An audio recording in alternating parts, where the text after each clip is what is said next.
Hello बच्चों, इस video में हम लोग ऑप्टिकल इंस्ट्रूमेंट पर आधारित JEE previous year question discuss करेंगे।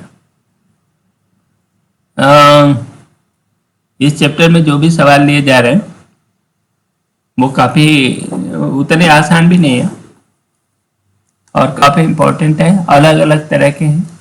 कई सवाल तो इतने कठिन हैं जो सामान्यतः समझ में नहीं आते और उनका हल भी कहीं मिलता नहीं है। तो इस वीडियो में हमारी कोशिश है कि ऑप्टिकल इंस्ट्रूमेंट से संबंधित जितने तरह के सवाल बनते हैं सभी सवाल हम कवर करें। चलो सीधे हम लोग सवाल पर ही आते हैं। देखते हैं पहला सवाल क्या है। ये सवाल है, सिंपल सवाल है। इसमें क्या पूछ रहे हैं, a magnifying power of a telescope with a tube length दिया है 60 सेंटीमीटर, है ना, और मैग्नीफाइंग पावर 5 है। What is the focal length of इस आई पीस। हाँ भाई, एक्चुअली वो टेलीस्कोप है। ये सवाल जो है बहुत बहुत अनऑर्गेनाइज्ड है। आप ये कहो कि बहुत सारे डेटा इसमें नहीं है, ठीक है ना।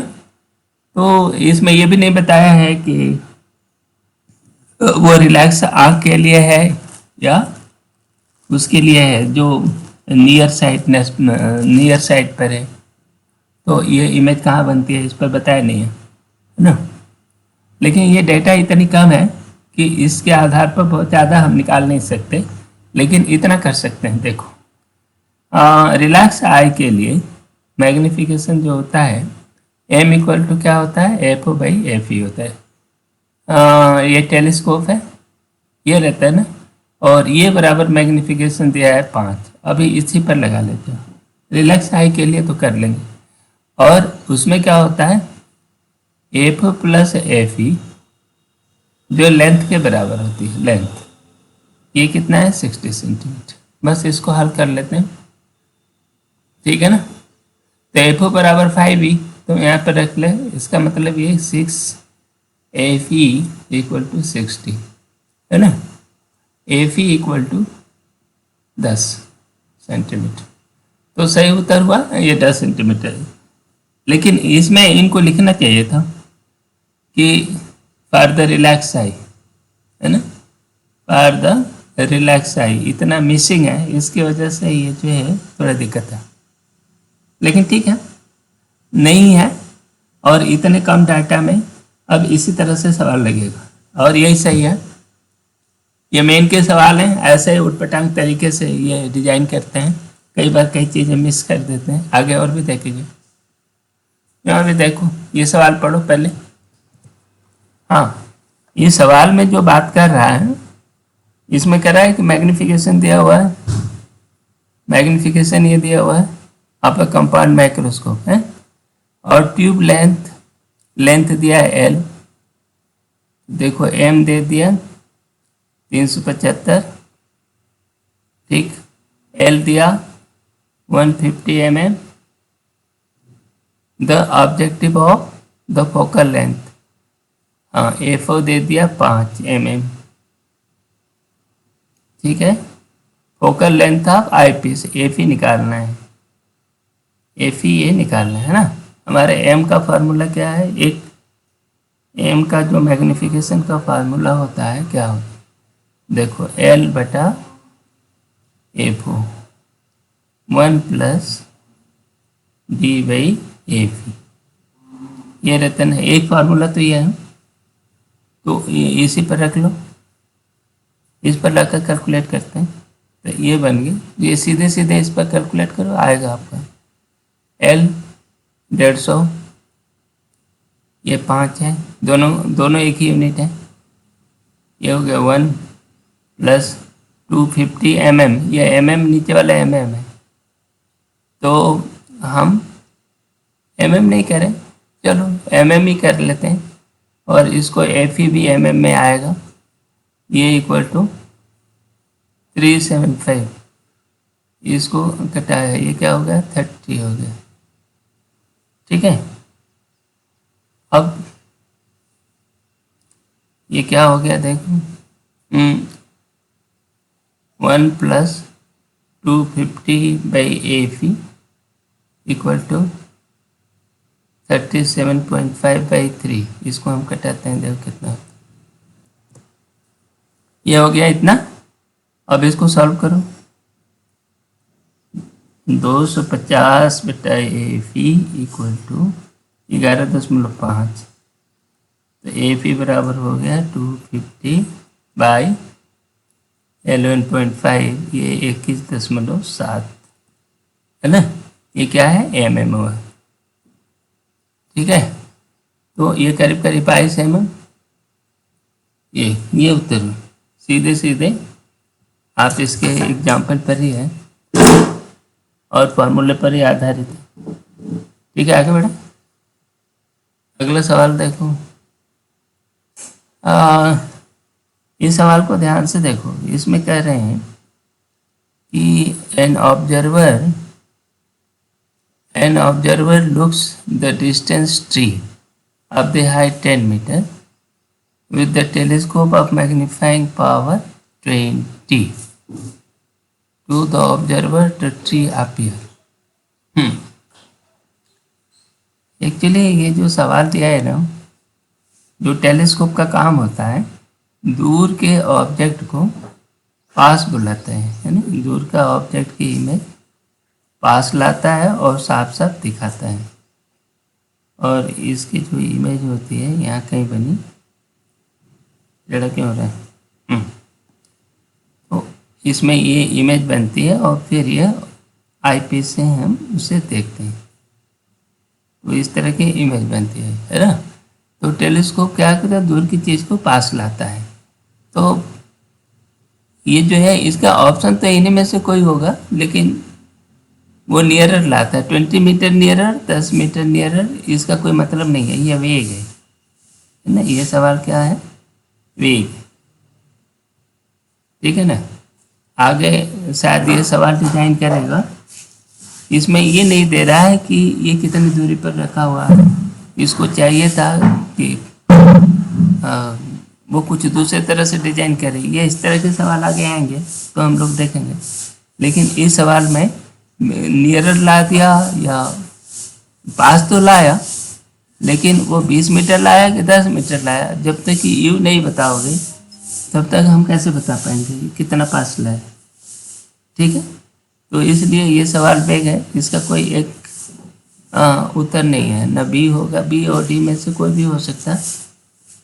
ठीक है ना। नियरर टालर तो नहीं बनाता, वो बड़ा तो बनाता नहीं। जैसे सूर्य की इमेज लिया, सूर्य कितना बड़ा होगा, लेकिन उसकी इमेज को फोकस पर बहुत छोटा सा लेकर दिखाता है, और दूर की इमेज को, बड़ी वस्तु की इमेज को पास ला करके वो दिखाता है। बस इतनी सी यह टेलीस्कोप का काम है। तो यही चीज़ इसको समझ के रखो। तो हम ये लिख सकते हैं कि telescope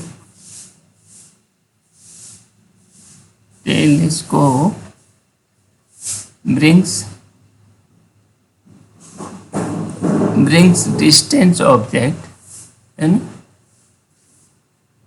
distant object nearer to observer। ये सवाल किसी दूसरे रूप में पूछेगा, ऑब्जर्वर। ठीक है ना। लेकिन अभी जो सवाल पूछा है वो इतना। ठीक है, आगे बढ़ते हैं। ये सवाल क्या है, ये सवाल में एक एक्सपेरिमेंट से संबंध है। उस माइक्रोस्कोप का नाम है ट्रैवलिंग माइक्रोस्कोप। ठीक है ना। वैसे तो कोई भी एक्सपेरिमेंट आप करते हो उसको 3 रीडिंग आप लेना अनिवार्य है। 3 से कम रीडिंग लेते हो तो उस मेजरमेंट का कोई मतलब नहीं है। ठीक है ना। तो यहाँ क्या कर रहे हैं कि रिफ्रैक्टिंग इंडेक्स है, निकालना है ग्लास स्लैब का। Using the travelling microscope minimum number of reading required are. Minimum number of reading कितने लेनी है।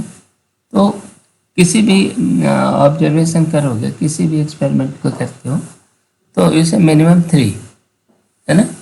तो आपको मिनिमम 3 ऑब्जर्वेशन लेने हैं। ठीक है ना। इसका उत्तर तो हो गया, लेकिन ये ट्रेवलिंग माइक्रोस्कोप क्या चीज़ होती है ना। ट्रेवलिंग माइक्रोस्कोप का एक चित्र है, इसमें एक स्केल लगा होता है और ये माइक्रोस्कोप है ना।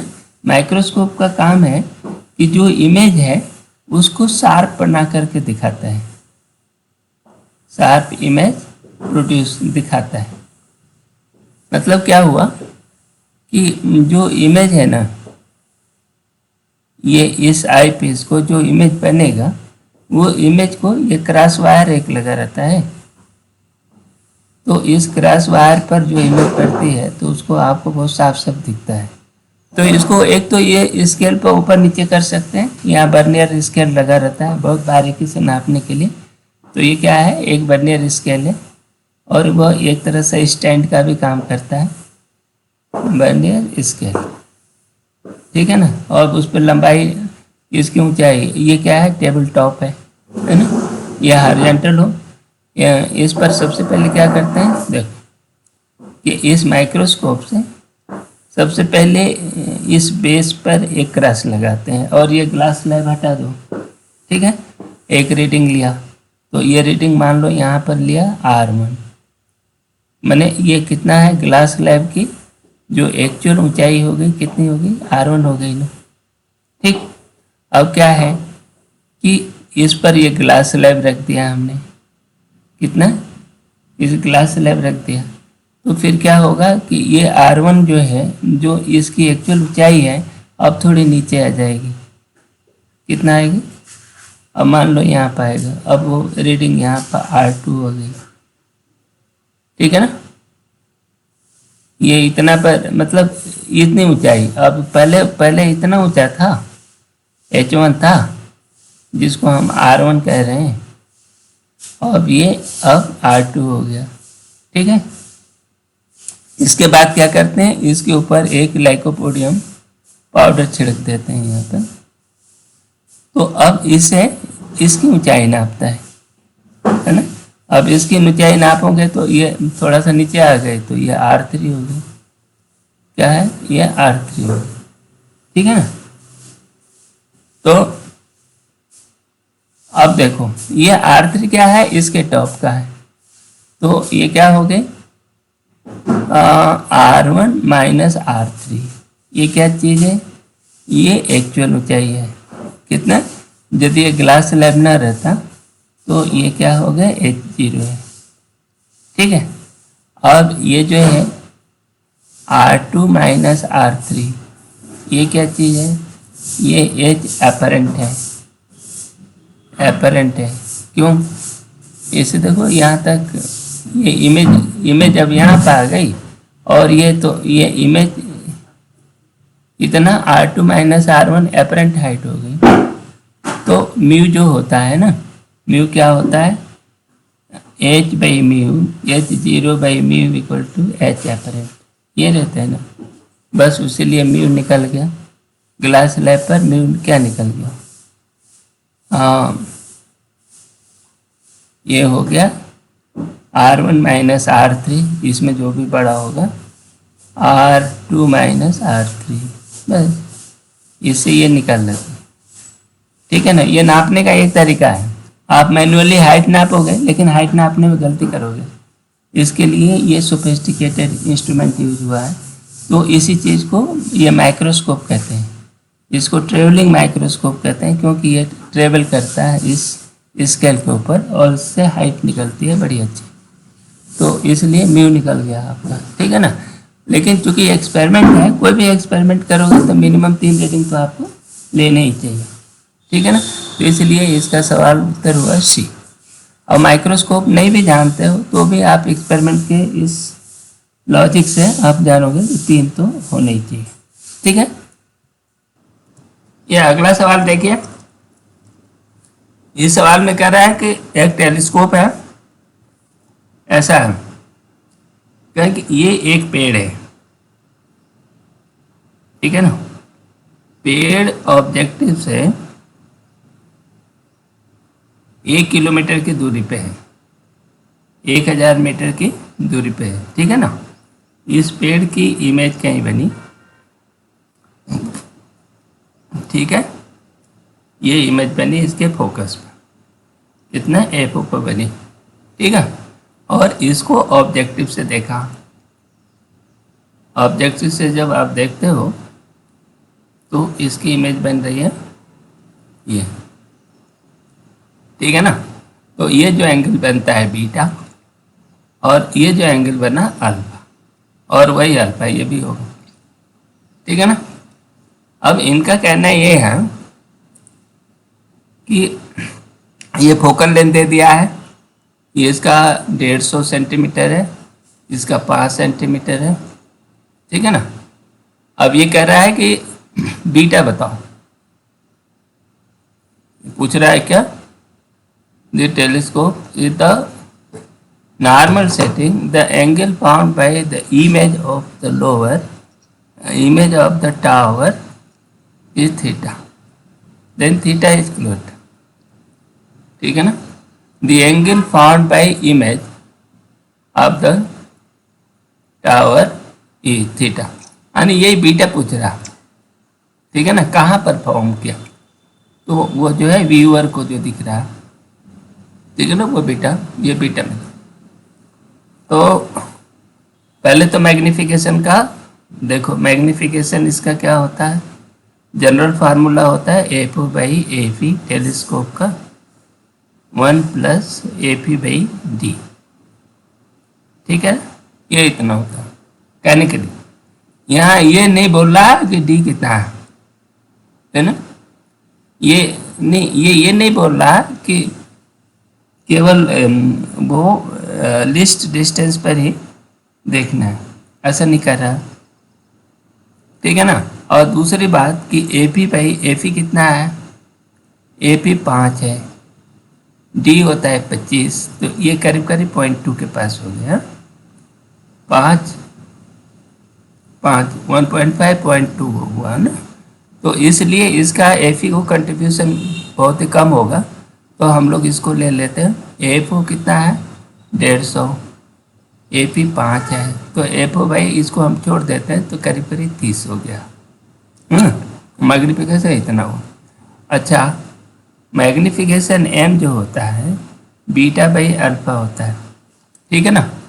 तो हमें बीटा निकालना है, beta equal to M alpha, ठीक है ना। लेकिन अल्फा कितना है, अल्फा ये एंगल मिल रहेगा, देखो ऐसे, ये 150 मीटर का पेड़ है, 1000 किलोमीटर दूरी पे है, ठीक है ना। तो अल्फा बराबर हो गया 150 बटा 1000, ठीक है। तो ये हो गया, यही है, हाँ। ये 150 मीटर लेंथ का नहीं, अरे 1 किलोमीटर, ये 50 मीटर है, सॉरी ये 50 मीटर टॉल है, तो इसको 50 कर दो, 50 बटा इतना, ठीक है। तो 5/100 हो गया, कोई बात नहीं। अब बीटा बराबर कितना हो गया, देखो 30, एम का मान 30 निकल गया, ये 5/100 हो गया, ये कट गया, तो 1.5 हो गया रेडियन, है ना। 1 पॉइंट रेडियन का मतलब 1.5 गुणे 57.3 का हम गुणा कर देते हैं, इतना डिग्री बना दिया, तो करीब करीब 85 या 86 डिग्री के आसपास आना चाहिए, ठीक है ना। तो यहाँ पर देखो इसमें कोई ऑप्शन नहीं है ना, तो नो मैच, उत्तर क्या हुआ, नो मैच। तो ये भी, ये सवाल जब आया होगा तो इसको बोनस दिया होगा, लेकिन ये सवाल ऐसे ही लगेगा, आगे का कोई सवाल देगा और हल करके दिया है तो 85 ही ऑप्शन में होना चाहिए, है ना। इसमें अगला ऑप्शन 85 डिग्री भी देना चाहिए, ठीक है। सवाल लगेगा लेकिन ऐसे। अगला सवाल देखो, ये क्या है, पढ़ लो फिर उसके बाद देखो।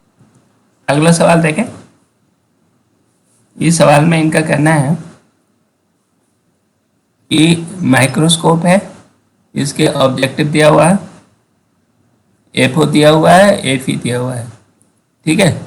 और ये दिया है ऑब्जेक्ट यू दूरी पे है, ऑब्जेक्ट जो है 1.25 सेंटीमीटर के दूरी पर ऑब्जेक्टिव के पास रखा है, ये माइक्रोस्कोप है ना, ऐसा है, ये कितना 1.2 सेंटीमीटर का है इसका एक, ठीक है।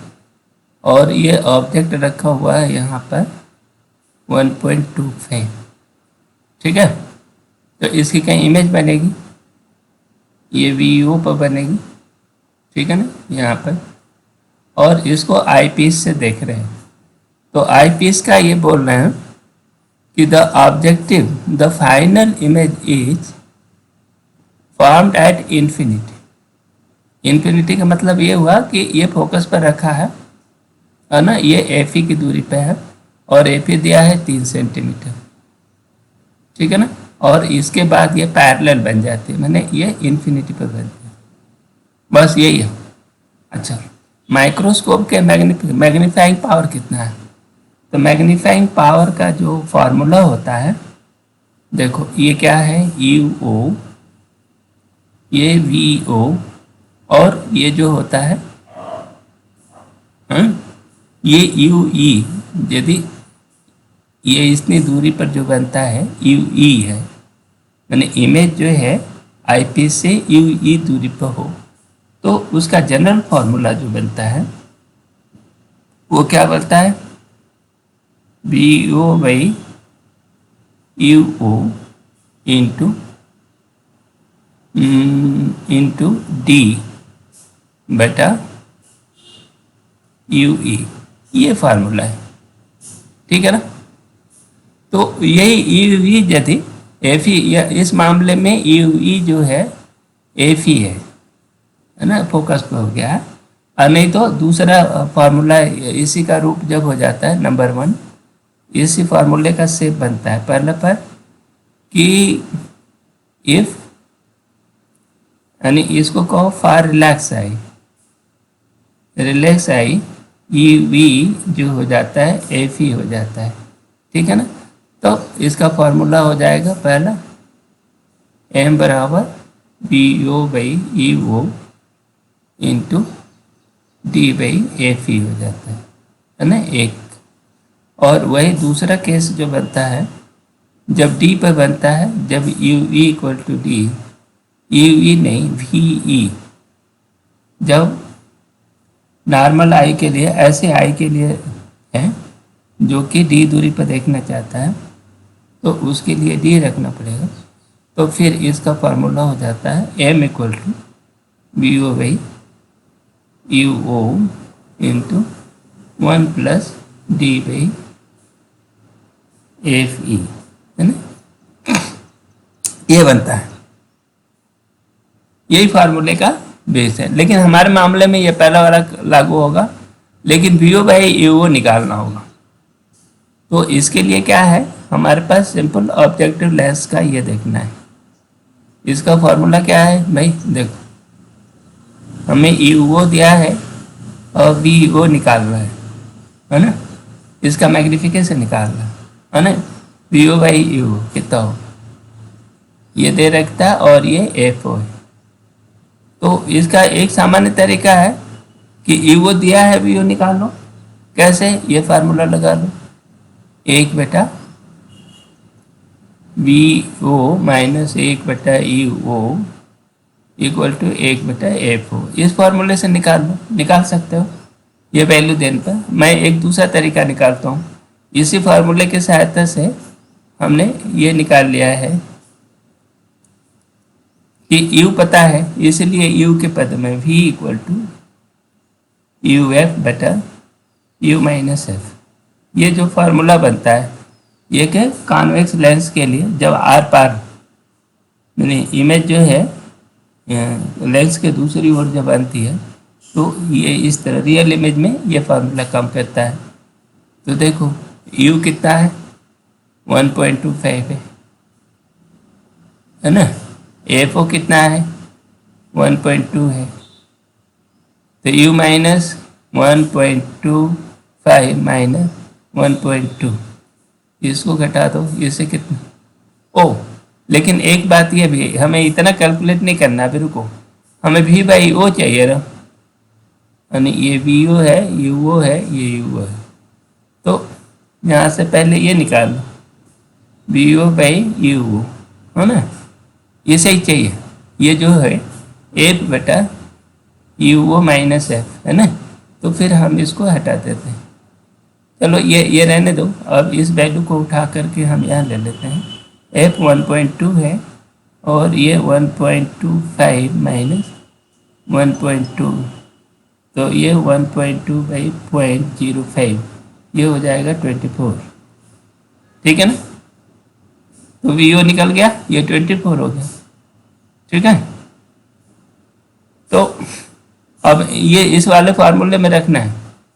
तो m पूछ रहा है, m इक्वल टू 24 है ना, और d होता है 25, और ये है 3 है ना, ये 3 है, 3 से कटाओ, ये 8 हो गया, 25 बैठ जाए 200। ठीक है ना, ये मैग्निफिकेशन इतना बने। इस फार्मूले का उपयोग किया यहाँ, ये फार्मूला बहुत ही अच्छा, ये जनरल फार्मूला है, इस फार्मूले को याद करके रखना है ना। इस फार्मूले से बहुत सवाल बनते हैं और इसका बहुत ज़्यादा शॉर्टकट है नहीं। माइक्रोस्कोप के मामले में ये जो फार्मूला है पहला नंबर का, उसका कोई बहुत शॉर्टकट अवेलेबल नहीं है, याद करके रखना पड़ेगा। अगला सवाल देखें, ये क्या है भाई, ए compound microscope the intermediate image is, intermediate image is, वो क्या है, इंटरमीडिएट इमेज का मतलब क्या होता है। ये कंपाउंड माइक्रोस्कोप में इंटरमीडिएट इमेज का मतलब इन दोनों के बीच में जो इमेज बनती है ना, ये बनती है ना, ये ऑब्जेक्ट यहाँ रखा है, ये उल्टी और रियल इमेज बनती है, उसी की बात कर रहा है, बीच वाली इमेज है ना। इंटरमीडिएट इमेज है वर्चुअल, इरेक्ट एंड मैग्नीफाइड, नहीं, real, erect and magnified, erect नहीं होती है, इरेक्ट नहीं होती है, ये गलत है ना। Real, inverted and magnified, magnified हाँ होती है। अभी तो निकाला है, देखो पीछे हमने निकाला था कि इसकी इमेज जो है 25 गुना बढ़ा करके बना है, मैंने वी ओ बाई यू ओ जो है उस ऑब्जेक्ट को ये 24 टाइम बढ़ा दिया। ठीक है ना, तो मैग्नीफाइड रहता है। तो इमेज क्या है, मैग्नीफाइड होगी, इन्वर्टेड होगी और मैग्नीफाइड होगी, रियल होती है। तो ये सी उत्तर है। नेक्स्ट सवाल,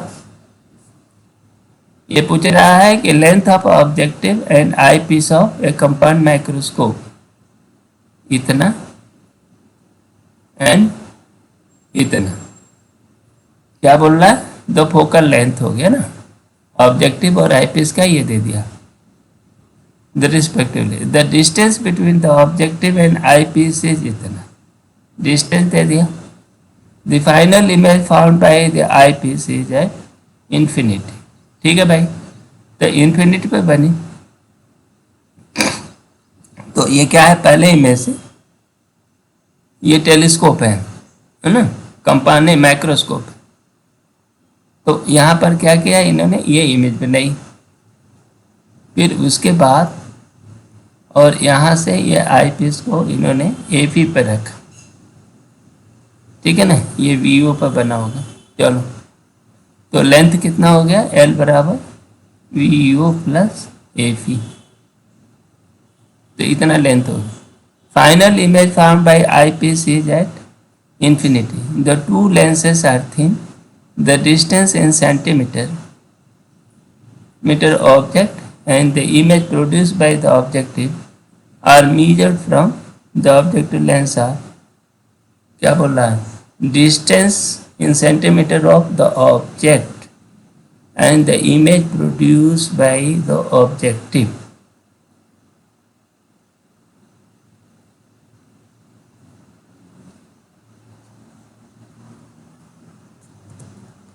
ठीक है, ये एक्चुअली क्या कह रहा है कि ये देखो यहाँ ऑब्जेक्ट रखा था यू ओ और उसकी इमेज बी ओ पर बनी है, तो ये पूछ रहा है कि इस ऑब्जेक्टिव से ऑब्जेक्ट की दूरी और इसकी इमेज बनी हुई है, जो ऑब्जेक्ट से इमेज बनी हुई है, तो उसकी दूरी बताओ। ठीक है, लेकिन ये लेंथ दिया हुआ है, लेंथ दिया है 15 सेंटीमीटर। ठीक है ना, तो देखो L बराबर इतना, इस मामले में L बराबर इतना, तो फिर L बराबर कितना दिया है, एल जो है 15 सेंटीमीटर दिया है, एफी दिया हुआ है 3 सेंटीमीटर, तो वीओ कितना हो गया अंतर 15 माइनस 3, तो ये 12 सेंटीमीटर हो गया, ठीक है ना। ये देखो ये जो है वीओ 12 सेंटीमीटर हो गया, क्योंकि इसमें 3 सेंटीमीटर तो ये आई पीस निकल गया। आई पीस का ये पैरेलल रेज के लिए इन्होंने बना लिया, फोकस पर ही बिल्कुल ही रखा, ठीक है। तो अब वो तुम्हारा 12 सेंटीमीटर हो गया। अब ये जो 12 सेंटीमीटर हो गया तो यू वो बताओ, तो देखो ये फार्मूला होता है, इसके इमेज ये जो है 2 सेंटीमीटर दिया है, फोकस इसका 2 है, ठीक है ना। तो हम v बराबर हम u निकालना है, हमें u निकालना है, भी पता है, तो क्या होगा f into v minus F. ये आर पार जब इमेज बनती है तो इस तरह से u की मैग्नीट्यूड निकलता है, नहीं तो सीधे इस फार्मूले का उपयोग कर दूँ 1/v minus 1/u equal to 1/f, इस चीज़ का उपयोग कर लूँ, इसमें u निकालना है, तो हम ये सीधे निकाल रहे हैं u बराबर f वी ओ इतना, f कितना है 2, वी ओ कितना हो गया 12, ठीक है ना, 12 माइनस f 2, तो ये कितना हो गया देखो, ये 24/10, तो ये 2.4 हो गया, तो u o बराबर 2.4 हो गया और वी ओ हो गया 12, वही चाहिए, देखो पहला ही सवाल है, ठीक है। ये इसका ये उत्तर है, ये एक्चुअली ये सवाल इसी तरह से पूछ रहा है। नेक्स्ट ले, यहाँ क्या कह रहे हैं, a compound microscope consist of objective length and focal length 1 centimetre and eyepiece of the focal length 4 से 5 centimetre with the separation 10 centimetre, distance between object and objective lens, object and objective lens at the strain I is strain I is the minimum। यह सवाल भी पीछे वाले सवाल का ही भाई बंधु है ना। स्ट्रेन आई का मतलब है वो रिलैक्स आई है ना, जो मतलब इमेज हमेशा फोकस पे बना है, ये इमेज जो ऑब्जेक्ट है वो मतलब रिलैक्स आई के लिए, क्यों पैरेलल बनाना है, तो ये ऐसी सिचुएशन है, पहले की तरह ही है, ये ऑब्जेक्ट है यू ओ है, यहाँ पर बी ओ पर बना, ठीक, और ये एफ ही दूरी पर रख करके और ये ऑब्जेक्टिव रखा हुआ है ना, इससे ये पैरेलल रेज बना रहा है। स्टैंड आई के मतलब यही है, स्टैंड आई, रिलैक्स आई है ना, at infinity, image at infinity, final image, सब एक ही बात है। तो यहाँ पर ये निकालना, अब ये दिया है कि दोनों के बीच का लेंथ 10 सेंटीमीटर है, ठीक है ना। जब L बराबर क्या हो गया, ये 10 सेंटीमीटर दिया हुआ है, ठीक है।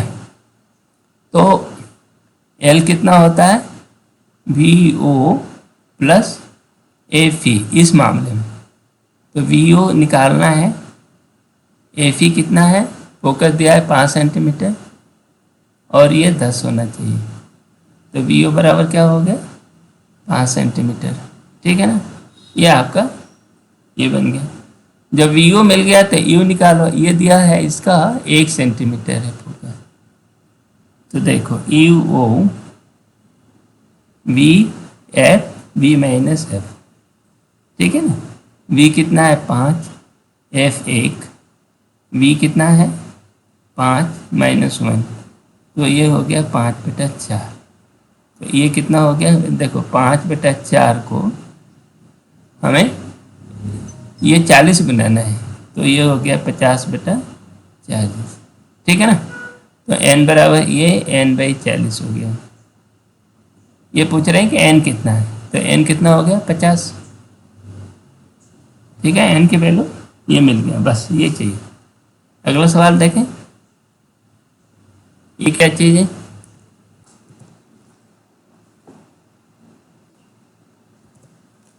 इस सवाल को देखिए, ये सवाल भी पीछे एक बार आ चुका है, लेकिन इस सवाल को हम लोग डिटेल करेंगे। देखो क्या है, ये ऑब्जेक्टिव है, ये 1 फोकस सेंटीमीटर है, ठीक है ना। ये नहीं मालूम कि इतनी दूरी पर रखा हुआ है। यू वो क्या है नहीं दिया है, ये वी ओ भी नहीं दिया है, लेकिन ये दिया है कि इसका ऑब्जेक्टिव है, इसके ये फोकल लेंथ एफ ही निकालना है, एफ ही निकालना है। ये कह रहा है कि फाइनल इमेज 25 सेंटीमीटर पे बनती है, ठीक है। इफ द मैग्निफिकेशन इज 100 है and the tube length is 20, tube length यहाँ पर 20 सेंटीमीटर है, आई पी से इतना, and then the focal length of eyepiece से इतना। अच्छा, इमेज इज ये दिया हुआ है, image is formed at a distance 25 centimetre, final image ये माइक्रोस्कोप है। तो आपको फार्मूला जो होता है एम का वो क्या होता है, ये देखो कितना है, D O by U O, ये बेसिक फार्मूला है बिना अप्रोक्सीमेशन का, डी बाई यू ई, है ना। ये बेसिक फार्मूला है माइक्रोस्कोप का, इतना सबके लिए है, ये चलेगा हर परिस्थिति में, ठीक है ना।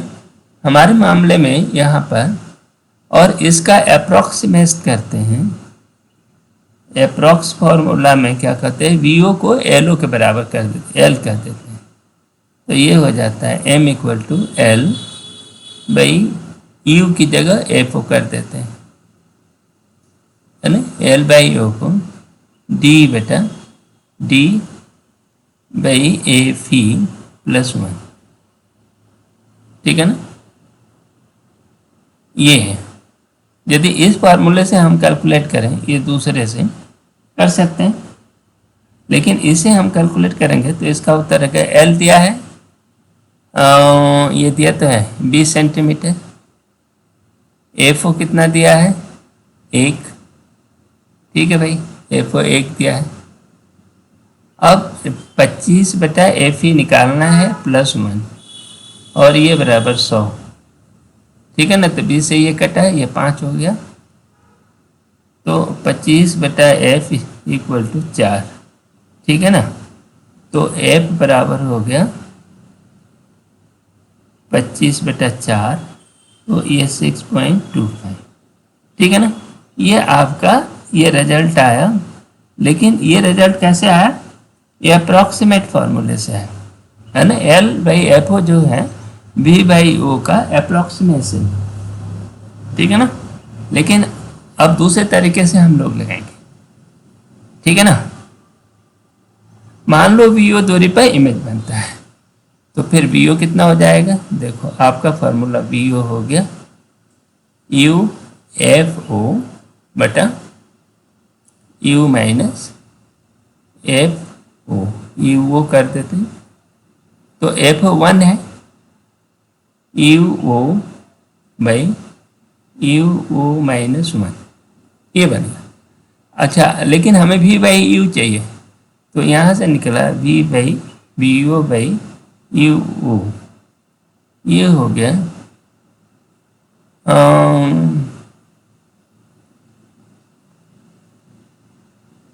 ये क्या निकला है, ये यू ओ निकाल रहे हैं हम ना, और इसको वी ओ के पदों में, ये भी है, वी माने ये भी वी है, ठीक है। दोनों एक दूसरे से उल्टे भी कर सकते हैं, यू निकालना हो तो वी ले लेते हैं, और यहाँ पर वी निकालना है तो यू फार्मूला का रूप एक ही रहता है। तो यहाँ पर देखो ये क्या है, वी ओ है ना। तो वी ओ बाई यू ओ हो गया वी ओ माइनस 1, ये थोड़ा हौच पौच हो गया है इसको। ये फार्मूला क्या है, v बराबर U F U minus F, V नहीं, अरे मैं फिर गलती कर रहा हूँ, u बराबर वी एफ और v माइनस एफ, ये इस फार्मूले का उपयोग करो तो आपका ये बने, ठीक है ना, ये समझ में आ रही है या मैं फिर से लगाऊं? देखो अभी फिर से करते हैं। यू, हाँ हम यू के लिए निकाल रहे हैं, U O V O, F एक है, ठीक है ना, और B minus one, B O minus one, ये बना हमारे इस फार्मूले पर हमने सीधे रखा, लेकिन यहाँ से ये निकला we O by U O, ये क्या हो गया वी ओ माइनस वन। बढ़िया, ये आपका ये निकल गया। अब हम इस फार्मूले नंबर एक वाले फार्मूले में हम रखेंगे वी ओ बाई यू निकल गया, देखो, और यू ई कितना होगा, तो देखो एल बराबर U E plus V O, यही है ना, देखो यही तो बन रहा है, ये यू ई दूरी पे है, ये वी ओ है, दोनों मिलकर एल होते हैं। तो यहाँ पर यू ई कितना हो गया, 20 सेंटीमीटर ये दिया था एल, तो 20 माइनस वी ओ, ठीक है, ये दूसरा हो गया। बस इसमें हम रख देते हैं भाई, एम दिया है 100, ठीक, एल दिया है एल, हम V by O, V O minus one, ठीक, और डी बाई यू, डी दिया है 25, और ये कितना हो जाएगा 20 माइनस वी ओ, ठीक है। अब यहाँ से हल करो, वी ओ हल कर लेते हैं, बस हमारा खत्म हो गया, ये 4 हो गया, तो इसे ये ट्रांसफ़र करें तो 80 माइनस 4 वी ओ बराबर वी ओ माइनस वन, ठीक, यहाँ से ये निकला वी ओ बराबर 81/5, ठीक है, वी ओ इतना निकल गया। हमको चाहिए क्या, एफ ही निकालना, ठीक है ना, वी ओ इतना निकल गया, तो फिर ये एफ ही निकाल लो। एफ ही निकालने का हमारा तरीका क्या होगा,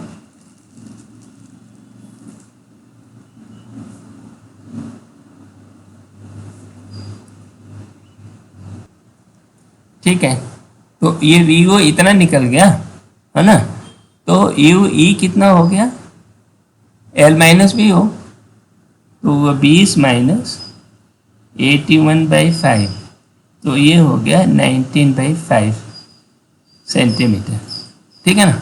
अब इसकी कहानी क्या है, तो एफ ही निकालना है, तो देखो 1/v माइनस 1/u, ये v है, इक्वल टू 1/एफ ही। हो क्या रहा है, इतनी दूरी पर रखा है, 25 सेंटीमीटर की दूरी पर इमेज बन रही है, तो इससे ये निकल गया, देखो क्या कि 1/एफ ही इक्वल टू v है 1/25, ये भी माइनस है, और ये कितना हो गया, ये 9/19/5, और ये माइनस, ये प्लस हो गया कि ना, ये दोनों ही v भी निगेटिव है, u भी निगेटिव है, तो इसको आप हल करो और ये एफ ही आ जाएगा, इसी को हल करेंगे, 1/एफ ही इक्वल टू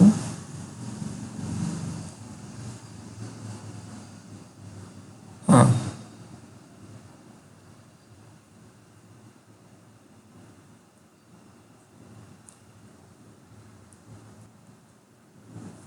ठीक है, यहाँ पर ना ये 19/5 है ना यू, तो ये 19/5 है, यह 19 नीचे रहेगा, 5 ऊपर रहेगा, ये इसको सॉल्व करेंगे तो एफ ई की वैल्यू, इस इक्वेशन को हल करना है, तो एफ ई बराबर आ जाएगा 25 गुणित 19/106, इसको हल करोगे तो 4.48 सेंटीमीटर आ रहा है, ठीक है ना। अब यहाँ पर ये देखो, पहले वाले फॉर्मूले से हमारा उत्तर आया 6.25, लेकिन जब एग्जैक्ट फार्मूले का हम लोगों ने लगाया तो ये उत्तर ये आया। ठीक है ना। तो हमारा यदि बेस्ट उत्तर कोट करना हो तो ये वाला उत्तर सही है ना। तो हमारा उत्तर क्या होगा, 4.48। एक्चुअली एफ ई को हम सीधे भी कर सकते हैं। देखो एफ ई बराबर होता है V minus V U V बटा वी माइनस यू, है ना। इन दोनों का डिफरेंस जो भी कुछ हो, तो ये इसका उपयोग करोगे आपका सीधे सीधे यहाँ से ये फॉर्मूला आ जाएगा, इतना आ जाएगा। ठीक है। तो ये आंसर है। तो हमने इसमें क्या किया है, पहले भी एज्यूम कर लिया है और भी एज्यूम करके भी की वैल्यू निकाल लिया डायमेंशन से, फिर यू वी निकाला, है ना। यू वी निकाला तो फिर उसके बाद एफ ई निकाला। तो और ये एफ ई की ये वैल्यू ज़्यादा सही है, ये वाला वैल्यू है लेकिन अप्रॉक्सीमेट है, ये अप्रॉक्सीमेट है। तो जब ऐसा सवाल आए, ठीक है ना, तो फिर इसमें सावधानी बरतनी पड़ेगी। सही उत्तर तो यही माना होगा, यानी सही उत्तर तो यही है। ठीक है ना। ऐसे सवालों में ये होता है। और ये इतना डिफरेंस क्यों आया, तो ये क्या है कि यह ऑब्जेक्टिव का जो फोकस है बहुत ही छोटा है, उसकी वजह से आ रहा है ना। तो ये है। और ये दोनों तरह के मेथड हमको याद करके रखना चाहिए। पीछे एक सवाल लगाया था हम लोगों ने, ये देखा, ये दूसरे वाले इमेज पर इसका ऑप्शन मिल गया, ऑप्शन अवेलेबल था तो आपने टिक कर दिया इस वाले फॉर्मूले पर।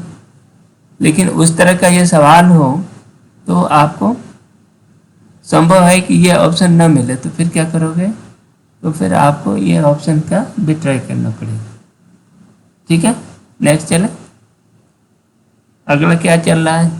हाँ, resolving power of electron microscope is higher than optical microscope because the wavelength of electron is. हाँ, वो एक्चुअली क्या है, जो रिजॉल्विंग पावर जिसको कहते हो ना,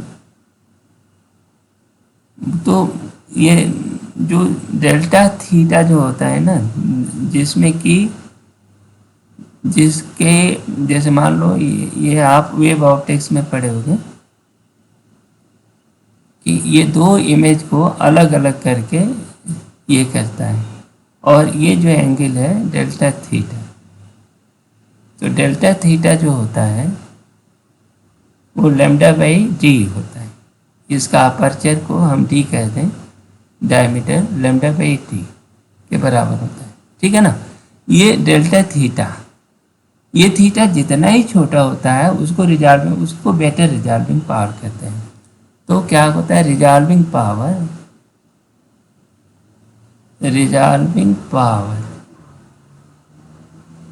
इज प्रोपोर्शनल टू 1/डेल्टा थीटा। डेल्टा थीटा छोटा होगा, हम कहेंगे कि इंस्ट्रूमेंट ज़्यादा बेटर रिजॉल्व है, उसका रिजॉल्विंग पावर ज़्यादा है, डेल्टा थीटा कम हो। तो ये इसका मतलब ये हुआ कि it is proportional to D by lambda, है ना, डी बाई लैम्डा। तो जिसकी वेवलेंथ जितनी छोटी होगी रिजॉल्विंग पावर उतने ज़्यादा होगी।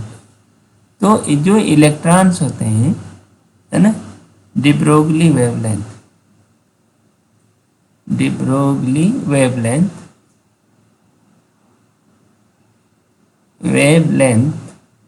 ऑफ, आगे निकालोगे तुम एटॉमिक फिजिक्स में निकालना, एक वीडियो हमने बनाया हुआ है उसको देख सकते हो। तो de Broglie wavelength of electrons is of order of 1 angstrom. तो इसका मतलब ये है कि 10⁻⁻10 मीटर का होता है। ठीक है ना। लेकिन जो ऑप्टिकल इंस्ट्रूमेंट होते हैं, ऑप्टिकल लाइट वेवलेंथ होती है, वो कितना होता है, देखो जो सबसे छोटी होती है 4000 एंगस्ट्रॉम की होती है ना। 4 एंगस्ट्रॉम मैंने 10⁻⁻6 मीटर के ऑर्डर का, ठीक है ना। तो अब आप ये समझ सकते हो कि जब एंगस्ट्रॉम ये इतना होता है 10/6 या 7 10/5 इतना में इतना मीटर का होता है, ये जो है बहुत ही लैम्डा छोटा होता है। लैम्डा छोटा होने के कारण इलेक्ट्रॉन माइक्रोस्कोप की रिजॉल्विंग पावर बहुत ही हाई होती है। इसी वजह से एक जो बहुत छोटे छोटे सेल्स रहते हैं उनको भी इनलार्ज करके बड़ा बड़ा सेल्स को भी काफ़ी दूर दूर इनलार्ज करके उनका फोटोग्राफ लेते हैं, ठीक है ना। सेल माइटोकॉन्ड्रिया न्यूक्लियस की जो स्टडी की गई है, जो इमेज निकला है वो इलेक्ट्रॉन माइक्रोस्कोप से निकला है। तो इसका वजह ये है कि वेवलेंथ इज स्मॉलर, क्या है, smaller than wavelength of visible light, smaller, ठीक है ना। ये याद करके रखना, resolving power is proportional to aperture by lambda. ये इस फॉर्मूले का उपयोग, लैम्डा छोटा होता है इलेक्ट्रॉन्स के तो होता है। ये लैम्डा कहाँ निकालोगे, डी ब्रोगली वेवलेंथ में निकालोगे, उसके फॉर्मूले हैं। तो इलेक्ट्रॉन का जो वेव नेचर है उसका वेवलेंथ बहुत ही छोटी आती है, ठीक है। नेक्स्ट चले, ये क्या पूछ रहा है,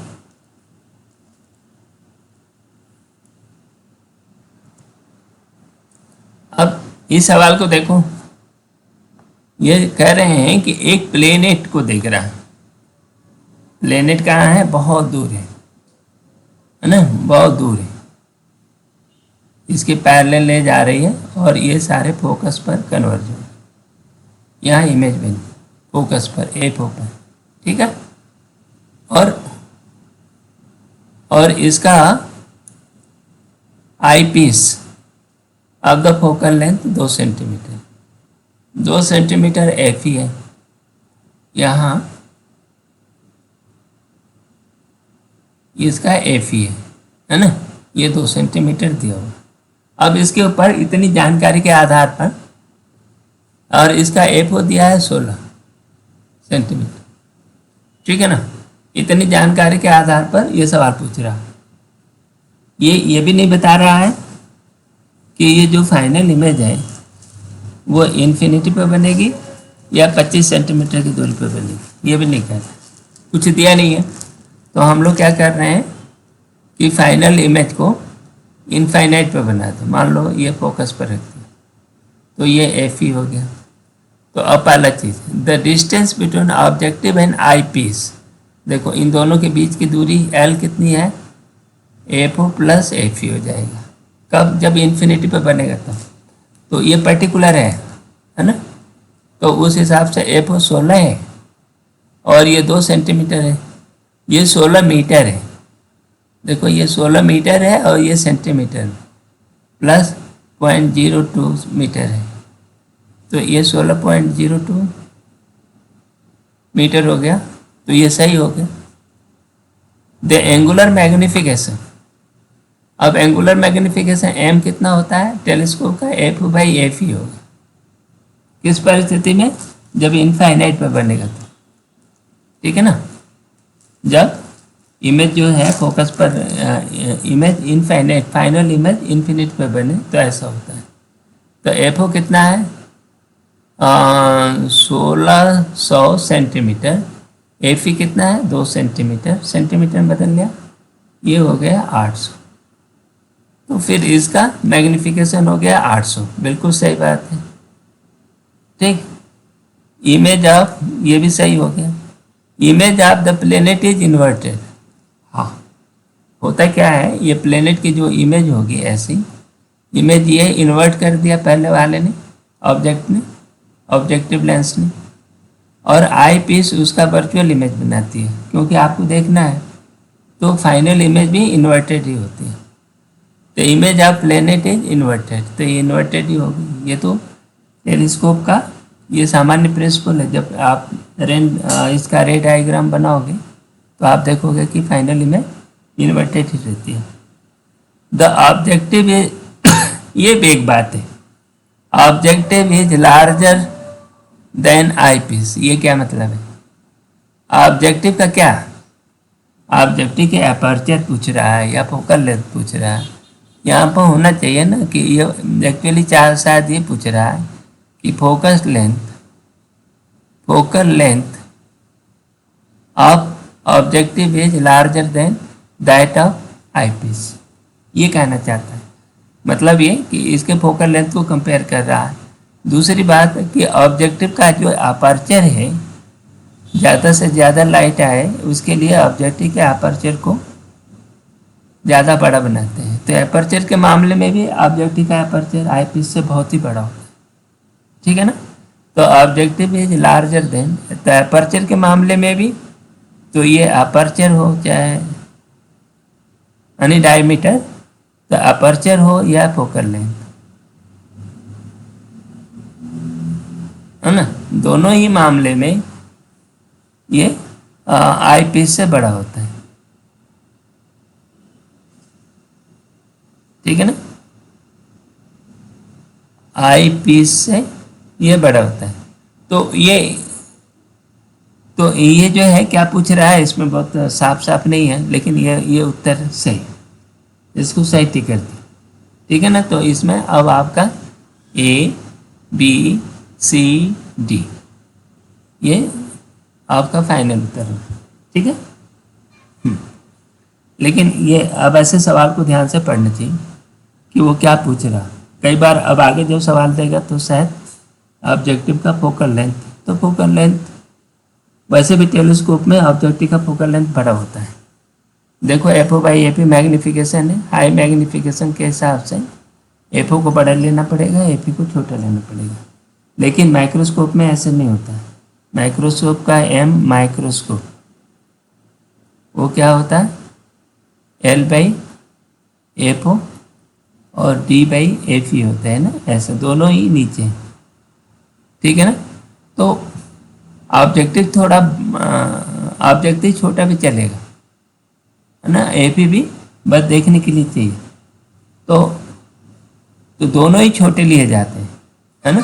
माइक्रोस्कोप में दोनों के फोकल लेंथ छोटे लिए जाते हैं, लेकिन टेलीस्कोप में ऐसा नहीं है। टेलीस्कोप का ऑब्जेक्टिव का फोकल लेंथ बहुत ही बड़ा है। देखो ये 2 मीटर का है फोकल लेंथ, ये 2 मीटर का है, और इनका फोकल आई पीस का 2 सेंटीमीटर का, क्योंकि उसके ऊपर मैग्नीफिकेशन निर्भर करता है। अगला सवाल चले।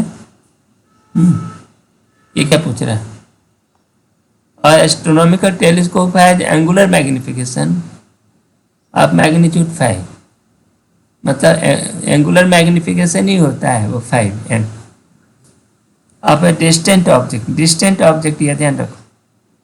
डिस्टेंट ऑब्जेक्ट माने वो इनफाइनाइट पर है, बहुत दूर है, तो उसका एफ पर बनेगा। The separation between the objective and eyepiece is 36, L दिया हुआ है। ये ऑब्जेक्टिव और इसके बीच की दूरी 36 सेंटीमीटर दे दिया, ठीक है। The final image is formed at infinity, हाँ इमेज भी जो बन रही है फाइनल इमेज वो इन्फिनिटी पे बन रही है, ऐसा मतलब वो एफ पे है। Final form at infinity, focal length F of objective and F इतना है आई पीस। तो ये बता, मैंने एफ निकालना है, इतना सारा ताम झाम ये बता। देखो तो F O by F E, इसमें बहुत ही वो दिया है, ये 5 है, ठीक।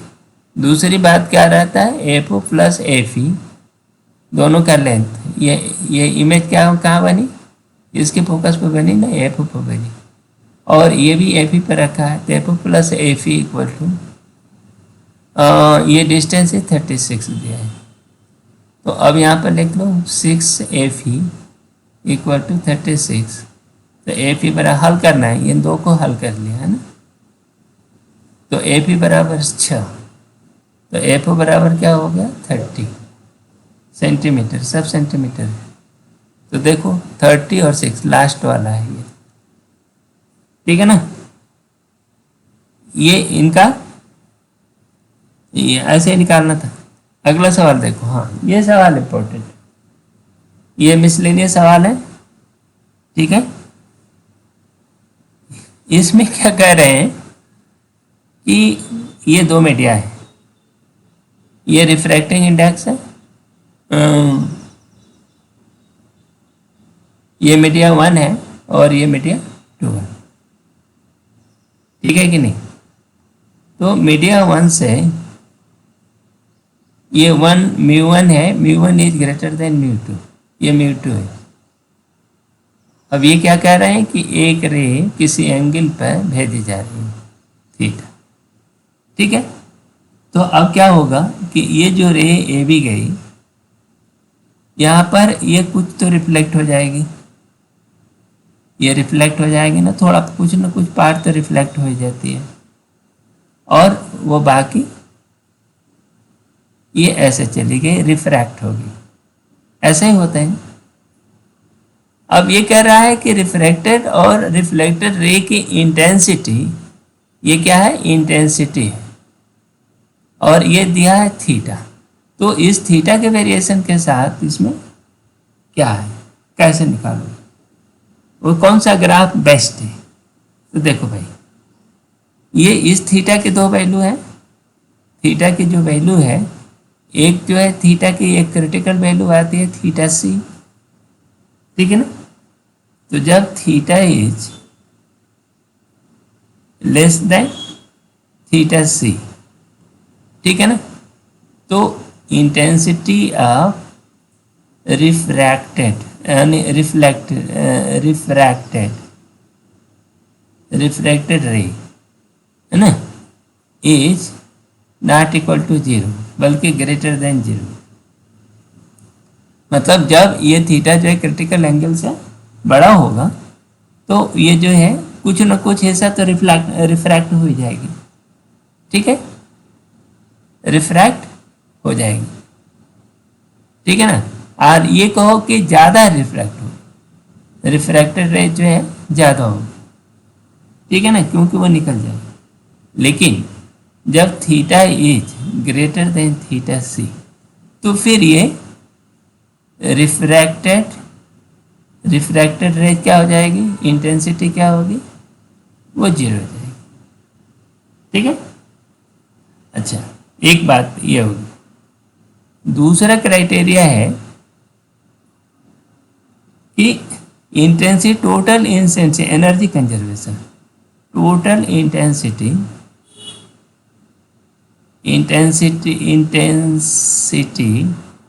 और एनर्जी इज कंजर्व, माने एनर्जी नुकसान नहीं होगी, टोटल एनर्जी वही रहेगी। तो देखो इस वाले में, देखो पहले वाले में ये एनर्जी कंजर्वेशन तो दे रहा है, देखो ये क्या है, ये ट्रांसमिटेड रे है इंटेंसिटी, और जैसे जैसे ट्रांसमिशन घटता जा रहा है वैसे वैसे ये रिफ्रैक्टिव ये बढ़ रहा है, तो इन दोनों का जोड़ जो है इसके बराबर होता है, वो तो चलेगा। लेकिन इसमें क्रिटिकल एंगल वाला जो इशू है थीटा सी का, वो क्या है, नहीं दिया, थीटा सी को नहीं बता रहा है, ठीक है ना। तो ये एक्चुअली ये बोल रहा है कि ये जो लाइट है, ये लाइट थी पहले ग्लास में थी, है ना, ग्लास में चल रही थी और वो एयर में जा रही है, तो ये जाहिर है वो क्रिटिकल एंगल तो लगेगा इसमें, है ना। अच्छा, इस वाले में इसके बाद वाला ये वाला हिस्सा, इधर वाले हिस्से में कोई तालमेल नहीं है, तो ये इसलिए ये क्रिटिकल एंगल का ध्यान नहीं है, तो ये गलत है। यहाँ पर क्या है, ये और ये यहाँ तक तो ठीक है, लेकिन ये वाले हिस्से में यहाँ भी है, यहाँ भी है ना, इन दोनों का जोड़ बढ़ करके बढ़ जा रहा है, तो ये कंजर्वेशन ऑफ एनर्जी का उल्लंघन है। यहाँ भी कंजर्वेशन, यहाँ पर ये गलती है, क्रिटिकल एंगल, ये जो है क्रिटिकल एंगल जो दिया है ना, इसमें ये ट्रांसमिटेड वेव भी दे रहा है, तो क्रिटिकल एंगल पर कोई ट्रांसमिशन नहीं होता, तो ये भी गलत हो गया, है ना, no transmission transmission beyond critical angle होता है ना, क्रिटिकल एंगल। क्रिटिकल एंगल में सारी की सारी लाइट वापस लौट आती है उसी मीडियम में, और ये जो है इस मामले में ये सही है। यहाँ पर क्या है, ये भी कुछ गड़बड़े बनाया है ना। ये जो है देखो, ये तो लाइट ठीक है, यहाँ आई, यहाँ पर ये रिफ्लेक्ट हो गई है ना। ये वाला ग्राफ इनको नहीं देना चाहिए था, फिर ये आया और फिर ये ऐसे चली गई। तो सही उत्तर ये है, ये ऐसे है, फिर ये ग्राफ ऐसे है, ठीक है ना। इन्होंने ज़्यादा उत्साह में ये भी मार्क कर दिया है। ये भी क्या बताना चाहते हैं ये समझ में नहीं आ रहा, लेकिन यह शायद ये अच्छी बात ये है कि यहाँ ट्रांसमिटेड के बारे में कुछ नहीं बोल रहे।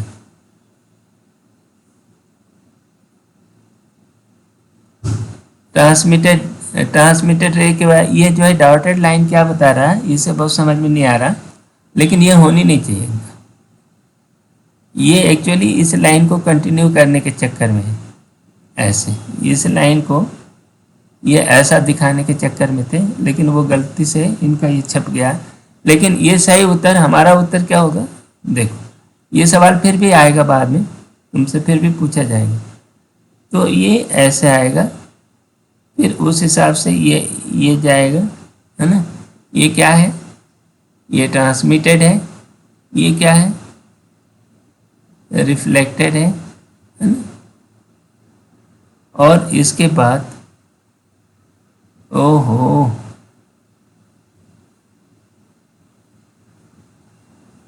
इस ग्राफ को हम लोग अपने हिसाब से बनाते हैं। हाँ, ये जो है ये सिस्टम कुछ ऐसा बनेगी। देखो ये इंटेंसिटी है आपकी, ये ठीक है। तो शुरू में ही आप खुद ही देखो, ये ग्लास में से ये रे जा रही है, ठीक है ना। ये थीटा एंगल है, तो शुरू में जब थीटा कम होगा तो ये तो रहेगी, क्या होगी, ये रिफ्रैक्टेड रे इधर चली जाएगी, इसको ट्रांसमिटेड करता है टी, तो इसकी इंटेंसिटी अच्छी रहेगी और इसकी इंटेंसिटी बहुत थोड़ी रहेगी। रिफ्लेक्शन भी होगा, ये रिफ्लेक्शन है और ये ट्रांसमिटेड है, ठीक है। तो शुरू में क्या होगा, शुरू में ये है,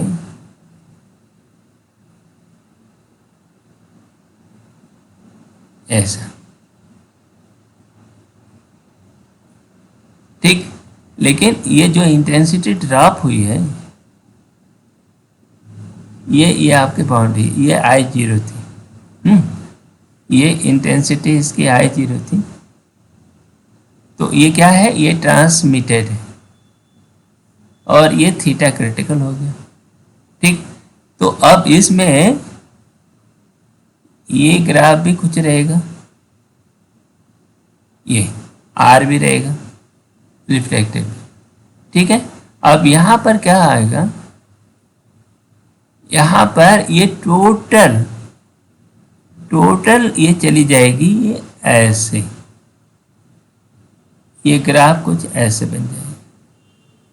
थीटा सी पर ये टोटल ही रिफ्लेक्टेड हो गया, आर हो गया, है ना। ये ग्राफ अचानक बढ़ करके ये ऐसा, ये कहानी ये थीटा के साथ ये आएगी और आई का माने ये समझ गए कि ये जो ग्राफ का स्वरूप ये ट्रांसमिटेड रहेगा, ये रिफ्रैक्टेड रहेगा, इधर तो ठीक है, बस ये एक घटेगा तो दूसरा बढ़ेगा, ठीक है ना।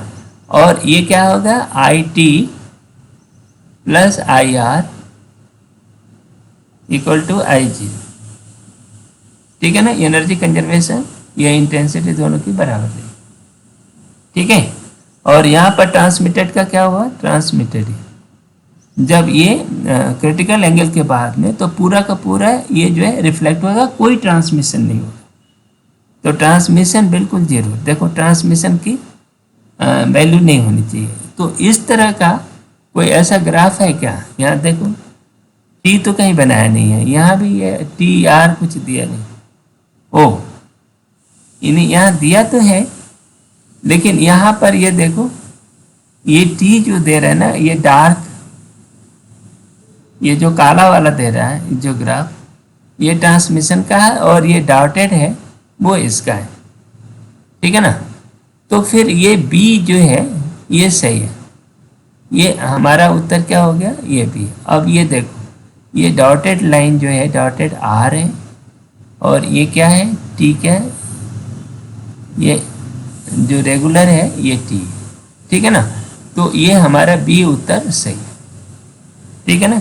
यहाँ पर क्या है, ये डॉटेड भी दिया हुआ है, डॉटेड, और यहाँ पर ट्रांसमिटेड भी दिया है।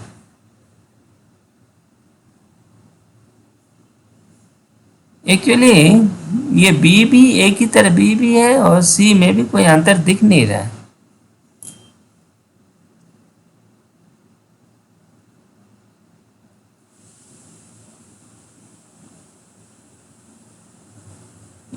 ये जो बी सी का है, अभी जो हम लोगों ने चर्चा किया, जो डिस्कशन किया, उसके आलोक में अब इस ग्राफ को ठीक से समझो, है ना। तो इसको डिसाइड करने के लिए हमारे पास ये चीज़ है टी। टी जो है डार्क लाइन से दिखाया गया है और रिफ्लेक्टेड को डॉटेड लाइन से दिखाया गया है, बस इधर। और इसमें देखो एनर्जी कंजर्वेशन के हिसाब से तो यहाँ एनर्जी कंजर्वेशन लागू नहीं हो रहा है, लेकिन क्रिटिकल एंगल नहीं है, यहाँ क्रिटिकल एंगल मिसिंग है। द करेक्ट स्केच इज, देखो ये बी भी सही है, ये क्या है, ये ट्रांसमिटेड लाइट मोस्टली इतनी गई, और फिर ये सही है, ये बिल्कुल उसी की डिटो कॉपी यही है। ये शायद इसको बनाने में ये भूल गए होंगे, है ना। ये दो तरह का बनाना चाहते होंगे, ये शायद आर कर देते और ये टी कर देते, ठीक है ना। आर और टी ये इसको इस तरह से मार कर दें, इस तरह से करने का इरादा रहा होगा, ठीक है ना। तो दो तरह बनाना चाहते होंगे लेकिन नहीं बना पाए, तो ये दोनों ही जो चित्र दिए हुए हैं दोनों ही सही है। ये वाला इस वाले में गड़बड़ है। गड़बड़ क्या है कि क्रिटिकल एंगल के बाद भी ट्रांसमिशन रही है, जबकि क्रिटिकल एंगल के बाद कोई ट्रांसमिशन नहीं होता, है ना।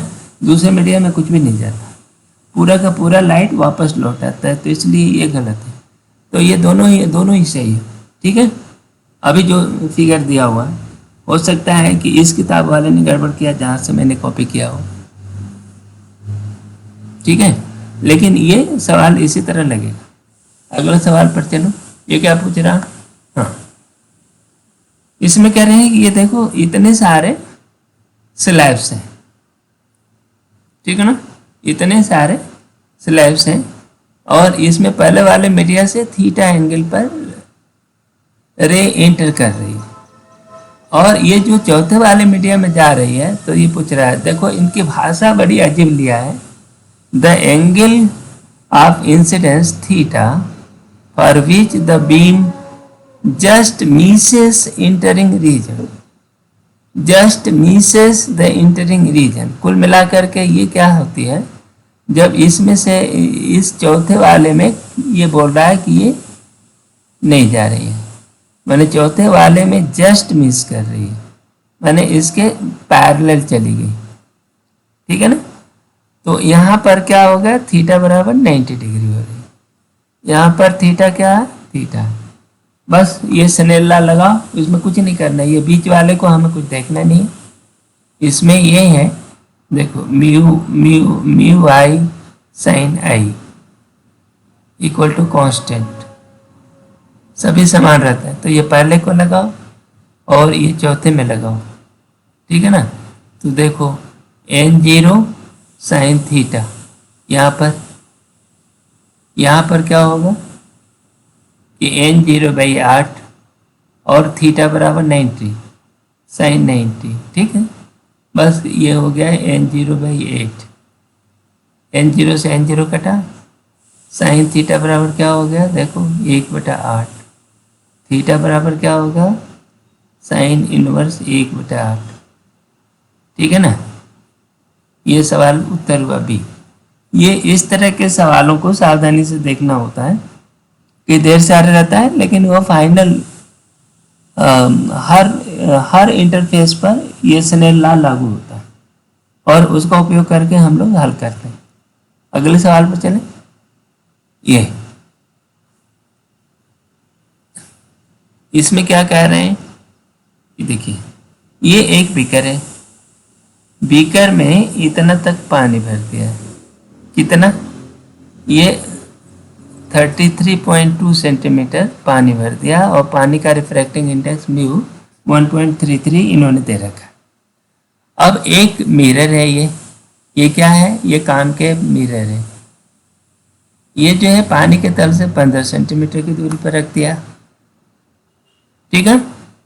अब ये कह रहे हैं कि जो फाइनल इमेज है, इस एक आदमी यहाँ देख रहा है, ऑब्जर्वर वो है, वो देख रहा है, इसको देख रहा है कि वो इमेज जो है पानी में 25 सेंटीमीटर की दूरी पर बनी है। ठीक है ना। ये इमेज बनी है, ऐसा इन्होंने बना दिया, वो डैश पर ये इमेज आई बनी है, ये दिया है आई जो है 25 सेंटीमीटर की दूरी पर इसको प्रतिभाषित हो रहा है। ठीक है ना। इसकी इमेज जो है 25 सेंटीमीटर की दूरी पर प्रतिभाषित हो रहा है और ये ऑब्जेक्ट ओ रखा है, उसकी बॉटम पे एक ऑब्जेक्ट रखा है और यहाँ से ये बनता है। तो पहली बात तो ये देखो कि ये जो मिरर है, मिरर से ऑब्जेक्ट कितने दूरी पर दिखेगा, है ना। ये जो है ऑब्जेक्ट है वो मिरर को कितने दूरी पर दिखेगा। तो इसमें ये तुम्हारी ये जो कोशिश है, ये देखो ये कितनी है, 33 इतना, है ना। और एक्चुअल इतनी है और अपरेंट कितनी होगी, देखो एच अपरेंट कितना होता है, एच ओरिजिनल बाई म्यू। इतनी पर यह हवा में से देखोगे तो ये ऊपर उठा हुआ दिखेगा ना, कुछ पर है। मान लो ये ओ डैश पर आ गया, यहाँ कहीं यहाँ पर ओ डैश पर आ गया, है ना, ये ऊपर उठ गया है। तो ये कितनी, यहाँ से हम नापते हैं कितनी दूरी पर, ये सरफेस से कितनी दूरी पर है, तो एच अपरेंट है। तो ये कितनी है, देखो 33.25 डिवाइडेड बाई 133, इसको डिवाइड करोगे तो 25 सेंटीमीटर है। ठीक है ना। तो अपरेंट, क्योंकि ये पानी है, पानी में ये उठा हुआ दिखेगा, तो आपको मिरर से एक्चुअल ओ यू कितनी है, इसकी यू कितनी होगी बोलो, ये जो है यू जो है 15 सेंटीमीटर तो ये रहता है, मिरर के पानी है और पानी में 25 सेंटीमीटर और, तो 25 + 15 मिल करके 40 सेंटीमीटर हो गया। ठीक। तो मतलब ये ऑब्जेक्ट जो है 40 सेंटीमीटर की दूरी पर आपको रखा हुआ है। ये पूछ रहा है फोकल लेंथ निकालना है। अच्छा कोई बात नहीं, 40 सेंटीमीटर पर रखा है, लेकिन ये वो इसमें हो क्या रहा था, देखो अब इसकी जो इमेज आई ना, इमेज मान लो कहीं कहीं मान लो यहाँ पर कन्वर्ज हो रही थी, यहाँ पर ये इमेज रिफ्लेक्ट होकर के बनेगी ना। मान लो ओ की इमेज आई पर बन रही थी, I1 पर यहाँ पर, ठीक है ना। लेकिन इसमें क्या होगा, इधर बीच में आ गया पानी, क्या आ गया, पानी आ गया। पानी आने के कारण पानी इसको और सिकुड़ देगा, तो ये क्या हो गया, ये इतना हो गया। तो पहले उसकी दूरी ये थी, एक्चुअल दूरी, उसको पानी ने उसको ये इतना कर दिया। ठीक है ना। तो इसका या तो आप वो फार्मूले से लगा सकते हो, मान लो U1 दूरी पर है और ये V1 दूरी पर बन रही है, तो देखते हैं ये कहाँ से जा रही थी, ये हवा है 1 और ये है म्यू, ठीक है ना। तो देखते हैं mu by V minus 1/u equal to mu minus 1/r। r infinity है तो ये हो गया 0, ठीक है ना। तो u बराबर क्या हो गया, v बाई म्यू। अच्छा v कितना पर बना, ये v ये है फाइनल v 25 सेंटीमीटर है, तो ये हो गया 25/1.33, है ना। इसकी वैल्यू कितनी आएगी,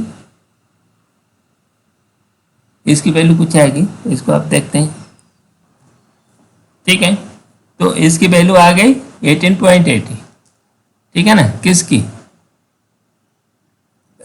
ये यू की वैल्यू, यू माने ये पानी के नीचे वाला यू है, ठीक है ना। तो अब कुल मिला करके कितना हो गया, देखो 15 सेंटीमीटर पर तो ये मिरर है और 18.8, तो ये पूरा जो v है ना, फाइनल v मिरर से कितना हो गया 15.18.8, इनको जोड़ोगे तो 33.8 सेंटीमीटर पर बना। तो ऑब्जेक्ट था 40 सेंटीमीटर पर और इसे मिरर फार्मूला लगा और उसे निकालो। तो हम लोग ऐसे निकालेंगे 1/u plus 1/v equal to 1/f। तो इसको सॉल्व करोगे तो f बराबर u/u प्लस v, ठीक है। इतना बना, दोनों सेम साइन के हैं तो जुड़ जाएंगे, कोई दिक्कत नहीं है। तो f जो है फोकस, और ये जो कान के मिरर है ना, तो ये निगेटिव आएगा, तो उसके बारे में हम चिंता नहीं कर रहे हैं, ठीक है ना। तो u कितना है 40 है, v कितना है 33.8 आ गया, और इन दोनों का जोड़ तो 73.8 आ गया, ये जोड़ दिया u प्लस v, ये जोड़ो तो इसको हल करेंगे तो 18.38 आया, 38 सेंटीमीटर। क्या हो गया, ये फोकस आया, और ये फोकस जो है अब वो निगेटिव होगा कान के मिरर है। और ज़्यादा बारीक करना है तो इसमें ये रख लो 1/f इक्वल टू 1/-40 माइनस 1/33.8, दोनों ही माइनस है, तो माइनस माइनस सारे माइनस, उत्तर ये माइनस आएगा, है ना। तो माइनस 8.31 है 31, तो ये आया सी, ठीक है ना। तो इसमें कलाकारी यही है कि ये ऑब्जेक्ट को भी अपरेंटली कम दूरी कर देगा, और ये जो इमेज को भी, ये फाइनल जो 25 है ना, वो भी क्या है, उसको भी रिड्यूस कर दिया, ठीक है ना। तो ये दोनों ही स्थिति में ये ध्यान रखने की बात है कि ये जो है इमेज को इसने पास ला दिया, ये 25 है ना, तो एक्चुअल इमेज थोड़े दूर बनी, 33 सेंटीमीटर पर बनी थी, ये एक ध्यान रखना पड़ेगा, ठीक है। आगे देखते हैं, आगे क्या है। A beam of white light is incident on glass air interface from the glass to air such that, अच्छा ये देखो, ये ग्लास है, ये एयर है, तो ये बीम जो है ऐसे जा रही है, ठीक। इसमें क्या है, अच्छा such that green light just suffer the total reflection, ये ग्रीन लाइट के लिए ये थीटा क्रिटिकल ग्रीन के लिए तो इधर जा रही है ना। तो the colour of the light which will come out to air, ये जो लाइट जो इधर निकल रही है एयर में, तो उसका कलर क्या होगा, देखो भाई, ये हमारा म्यू, और ये लैम्डा का ग्राफ क्या होता है, ये ऐसा होता है, ठीक है। और यहाँ पर इस साइड में ये ग्रीन है, यहाँ ये ग्रीन है, तो इधर रेड है, रेड, ऑरेंज, ठीक, और रेड। और इस साइड येलो भी है, इस साइड में वायलेट है, वायलेट है और ब्लू है, ठीक है ना। तो देखो, तो ये थीटा सी बराबर होता है साइन इनवर्स 1/μ, ठीक है ना। तो जिसका म्यू बड़ा होगा उसका थीटा सी क्या होगा, जिसका म्यू बड़ा होगा उसका थीटा सी छोटा होगा, थीटा सी छोटा होगा, ये होगा ना। जिसका म्यू बड़ा होगा पर ग्रेटर म्यू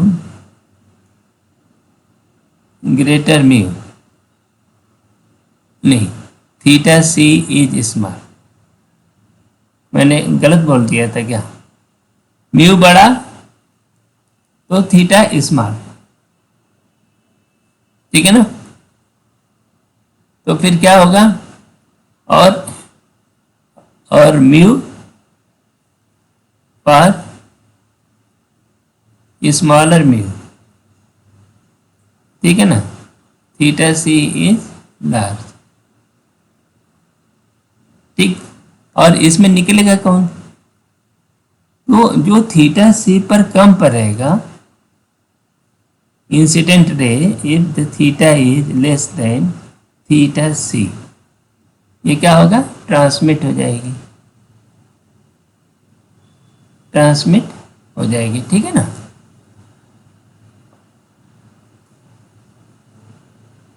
थीटा सी, थीटा जो होगा थीटा सी से छोटा होने पर ट्रांसमिट हो जाएगी। तो बस वही काम होगा कि जो रेड है, the colour of the light which is come out to air, हाँ, तो रेड का जो थीटा सी है ना वो बड़ा होगा, है ना, बाकी का ये छोटा रहेगा। तो इसका मतलब ये है कि ये क्रिटिकल एंगल पर देखो, अंदर वाले में क्या होगा, ब्लू रहेगी, ग्रीन रहेगी, फिर वायलेट रहेगा, है ना, ये अंदर वाले में। तो ये तो रिफ्लेक्ट हो जाएंगे ऐसे, ये कि इधर क्या आएगा, ब्लू, ग्रीन और वायलेट, और बाकी ये चली जाएगी। तो इसमें क्या होगा, रेड रहेगा, येलो रहेगा, ऑरेंज रहेगा, ठीक है ना। तो निकलने वाला का कलर क्या होगा, येलो, ऑरेंज और ये सी, ठीक है ना। ये थोड़ा ठंडे तौर से समझ करके आप ये ध्यान लेना, कुछ एग्जाम्पल अपना पर्टिकुलर निकालो, लगाओ, देखो, इसमें कोई कंफ्यूजन न रहे, ये ध्यान रखना।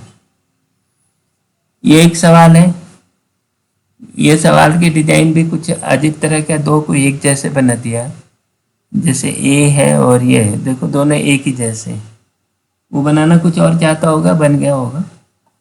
तो यहाँ पर ये कर रहा था, which of the following spherical lens doesn't expect dispersion, dispersion नहीं दिखाएगा। डिस्पर्सन क्या, फोकस पर निर्भर करता है ना। ये जो फोकस होता है 1/f म्यू माइनस 1/r,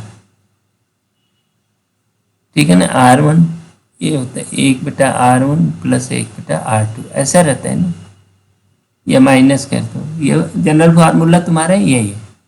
तो ये क्या है, म्यू जो है, म्यू इसमें जो फोकस है ये म्यू पर निर्भर करता है, लैम्डा, और mu dependent upon the lambda, इसीलिए लेंस में भी डिस्पर्सन होता है। लेंस भी प्रिज्म की तरह काम करता है और कलर्ड इमेज बनाता है, ठीक है ना, इसी को डिस्पर्सन कहते हैं। तो अब वो चाहता है कि डिस्पर्सन नहीं हो, डिस्पर्सन नहीं होने के कारण फोकल लेंथ क्या होनी चाहिए, 0 होनी चाहिए, है ना। ये फोकल लेंथ क्या है, एफ क्या होनी चाहिए, 0 होनी चाहिए। कब, कैसा, वो एक सिंगल प्लेट की तरह होनी चाहिए। बस देखो, फॉर नो डिस्पर्सन,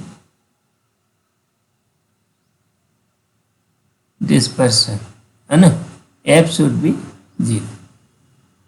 ठीक है ना, और ठीक है, इतना ही। अब ये देखो, जहां पर ये देखो R1 और R2 का साइन एक ही हो, है ना, और बराबर हो, तो 1/f equal to mu minus 1। पहले वालों में देखो, ये R1 है, ये R2 है ना, तो ये हो जाएगा 1/R1। देखो ये इसकी साइन क्या है, पॉजिटिव हो गई R। दूसरे का देखो, ये भी पॉजिटिव है ना, -1/R। तो फिर ये हो गया 0। ठीक, तो f बराबर क्या हो गया, f बराबर इन्फिनिटी हो गया। तो हमको इन्फिनिटी लेना है, f शुड बी इन्फिनिटी, 0 नहीं, 1/f शुड बी 0, है ना। ये अभी जो हमने बोला होगा उसको ठीक कर लो, कि अब जब ये क्या होगा, एक प्लेन शीट की तरह से काम करेगा, प्लेन स्लैब, जो ग्लास स्लैब होता है ना, जो प्लेन स्लैब, उस तरह से काम करेगा। R1 R2, तो 1/f 0 हो जाएगा, और उसमें कोई डिस्पर्शन नहीं होगा जब R। ये काम ये C में भी है ना, A और C दोनों में यही बात दिख रही है, लेकिन इसमें एक ही सरफेस है और ये इन्फिनिटी है, तो इसका क्या होगा, μ-1/r, 1/f हुआ। ठीक है ना, इसका 0 नहीं होगा, तो इसलिए इसमें डिस्पर्शन होगा, यहाँ भी डिस्पर्शन होगा, यहाँ भी डिस्पर्शन है। ठीक है ना, ये दोनों में, क्योंकि 1/f नॉन जीरो है, 1/f इज नॉन जीरो, यहाँ भी 1/f इज नॉन जीरो। ठीक है ना, तो उत्तर हो गया AC। अरे ये शायद ये गलती से दोनों को एक ही तरह बना दिया है, अलग अलग, शायद आगे जब देगा तो इनको अलग अलग तरीके से बना के देगा, शायद हो सकता है इसको प्लेन कर दे, है ना, इसको ऐसे, किसी एक को ऐसे प्लेन करते हैं इस तरह। ठीक है, आप पूछ रहा होगा तो कोई एक आएगा, तो ये चीज़ ध्यान रखो। अगला क्या सवाल है, अब अगला सवाल लेते हैं। ये सवाल देखिए, इसमें क्या बोल रहे हैं, इसमें कह रहे हैं कि ये देखिए एक ग्लास सिलेंडर है ना, जिसमें 30 सेंटीमीटर, इसमें 1.5 रिफ्रैक्टिंग इंडेक्स का एक कोई मटेरियल भरा हुआ, और यहाँ पर एक पॉइंट है X, उसकी पेंदी में, उसके बॉटम में। ठीक है, ये 30 सेंटीमीटर है यहाँ। तो फिर अब ये जो है, ये रेडियस दिया है 3 मीटर, ये रेडियस R जो है 300 सेंटीमीटर दिया है, ये भी 300 सेंटीमीटर दिया है। ठीक है ना, अब इन तीनों परिस्थितियों को देखना है और कंपेयर करना है कि अपरेंट हाइट क्या है। ठीक है, तो परिस्थिति 1 को देखो, है ना, 1 को तो सीधे फॉर्मूला है H0/μ = H अपरेंट। ठीक है ना, तो इसलिए ये H1 जो आ गया 30/1.5, तो ये हो गया 20 सेंटीमीटर। ठीक है ना, ये सीधे हल कर लिया, इसमें कोई इशू नहीं है। दूसरे वाले में देखो, दूसरे में ये H2 है, हम ये ले लेते हैं, और हमारा फार्मूला क्या होता है कर्व्ड सरफेस के लिए, μ2/v - μ1/u = μ2 - μ1/r। ठीक, यही तो है, इसमें जो वैल्यू दिया हुआ है उसको हम लोग देखते हैं।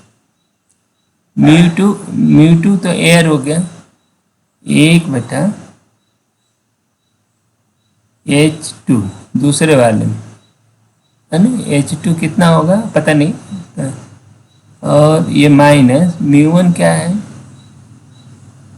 μ1 पहले वाले में 1.5/30 है, ये इक्वल टू μ2 माइनस μ1, μ2 माने 1 माइनस 1.5 और r की वैल्यू है 300 और वो भी माइनस। तो इसको हम ये क्या बोल सकते हैं, देखो तो ये हो गया -0.5/300, ठीक है ना। अच्छा यहाँ 30 जो है -30 है यहाँ पर, है ना, ये क्योंकि ये नेगेटिव है मिरर के और उसके चिन्ह के साथ रखना होता है, तो इसलिए लिखा।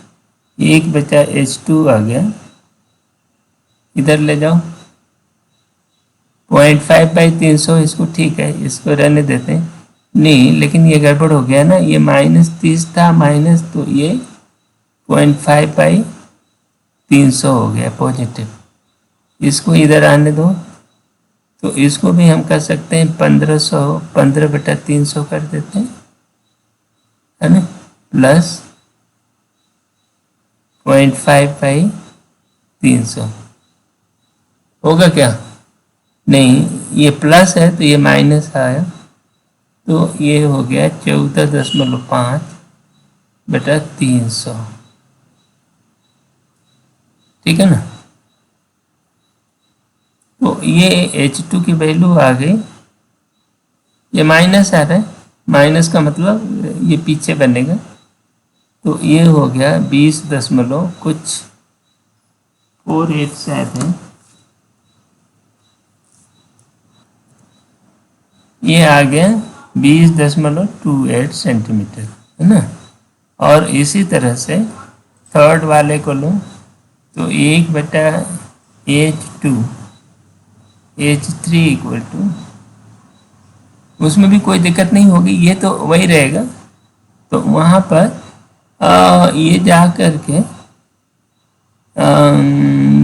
ये ठीक है, -15/300 तो रहेगा ही, लेकिन ये पॉजिटिव होने के कारण यह प्लस हो जाएगा, है ना, ये भी माइनस होगा 0.5/300, तो ये हो गया -15.5/300, ठीक है ना। तो H3 की वैल्यू हो जाएगा -19.35 सेंटीमीटर, ठीक है ना। ये आपका तीसरा हो गया, ये दूसरा हो गया और ये पहला हो गया। बस इसमें कंपेयर करो, 0.8 का कोई लेना देना नहीं है, H1 = H2 बिल्कुल नहीं होगा, H2 is greater then H1 बिल्कुल सही बात है, H2 थोड़ा बड़ा है, H3 is less then H1, हाँ ये भी सही है 20 सेंटीमीटर से, H2 is greater then H3, H3 नहीं, H3 H1 से बड़ा नहीं होगा, ये गलत है, और H2 जो है H3 से बड़ा होगा, तो सही उत्तर आ गया BD। बस कंपेयर कर ले, ये उत्तर है, ये H3 यहाँ आ गई ना 19.38, तो फिर H1 20 सेंटीमीटर से कैसे बड़ा होगा, छोटा हो गया, ठीक है, ये हो गया। अगला सवाल देखो, ये सवाल भी बस थोड़ा सा ट्रिकी है, कुछ नहीं है, ये काम ये ध्यान देखो, पर ये जो है ये ऐसा सिस्टम है, इसके दो तरह के मटेरियल से बना है, ये N1 है, ये N2 है, ठीक है ना, और इसकी भी रेडियस R है, इसकी भी रेडियस R है, ठीक है। एक नई चीज ये बता रहे हैं कि N इज लेस देन 2, ठीक है ना, N इज लेस देन 2, तो इसका मतलब क्या हुआ, यहाँ पर एक चीज देख लो कि N-2 इज लेस देन 0, दोनों और N जोड़ दो तो क्या होगा, 2N-2 is less then N, ठीक है ना। ये बात आप समझ गए, क्योंकि ये जो है ये दिया हुआ है, ये गिवन, ठीक है ना। और दूसरी बात ये दिया रहा है कि delta N is very less than N-1, एक चीज ये दिया हुआ, अब ये कह रहा है कि n जो है ये n है और ये n प्लस डेल्टा n, ठीक है ना। तो ये एक चीज और दिया है कि ये जब दोनों ही मटेरियल n होते हैं, ये दोनों ही n होते हैं, तो इसका फोकस होता है f, है ना। और जब ये सिचुएशन ये n और ये डेल्टा n हो जाता है तो इसका focus f plus delta f हो जाता है, ठीक है। तो अब कह रहा है कि ये जो कंपैरिजन है उसको बताओ। कोई बात नहीं, अपने कुछ करो, कुछ नहीं, मान लो दोनों समान है। तो 1/f बराबर क्या हो गया, देखो n-1 और ये 2/r हो गया, क्योंकि r1 r2 बराबर हो गया, कॉन्वेक्स लेंस है, तो ये हो गया 2n-2/r, ठीक हो गया, ये पहली बात। और जब दोनों के ये दूसरे केस में देखो, इसमें क्या होगा, तो ये हो गया 1/f प्लस डेल्टा f, ठीक है ना। ये क्या हो जाएगा, देखो पहला होगा n-1/r, दूसरे वाले में हो जाएगा n plus delta n -1/r। अब ये नया फोकस ये हो गया, तो इन दोनों को जोड़ दो, तो यहाँ पर आपको क्या मिल गया, एक काम हो गया कि n-1 2n-1/r plus delta n/r, ठीक है ना, ये दूसरा हो गया, ठीक है। तो यहाँ से एक चीज ये देख रहे हैं कि पहले को दूसरे से घटा दो, है ना। तो ये 1/f है, हमें कुछ करना ही नहीं है, 1/f है, तो 1/f plus delta f minus 1/f करते हैं, तो ये कितना हो गया, डेल्टा f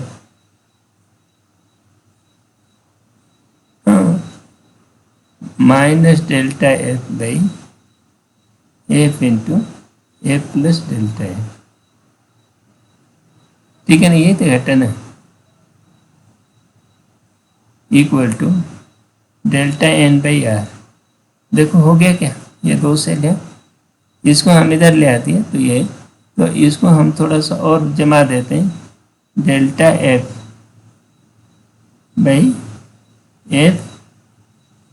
और f प्लस डेल्टा f, ठीक है ना, equal to minus delta n/r, ठीक। अब कुछ नहीं, ये काम करते हैं, और 1/f कितना होता है, 1/f इक्वल टू 2n-1/r है, ठीक है ना। 1/f की वैल्यू यहाँ पर हम रख देते हैं, ठीक है ना। तो इसमें आप लिख सकोगे डेल्टा f/a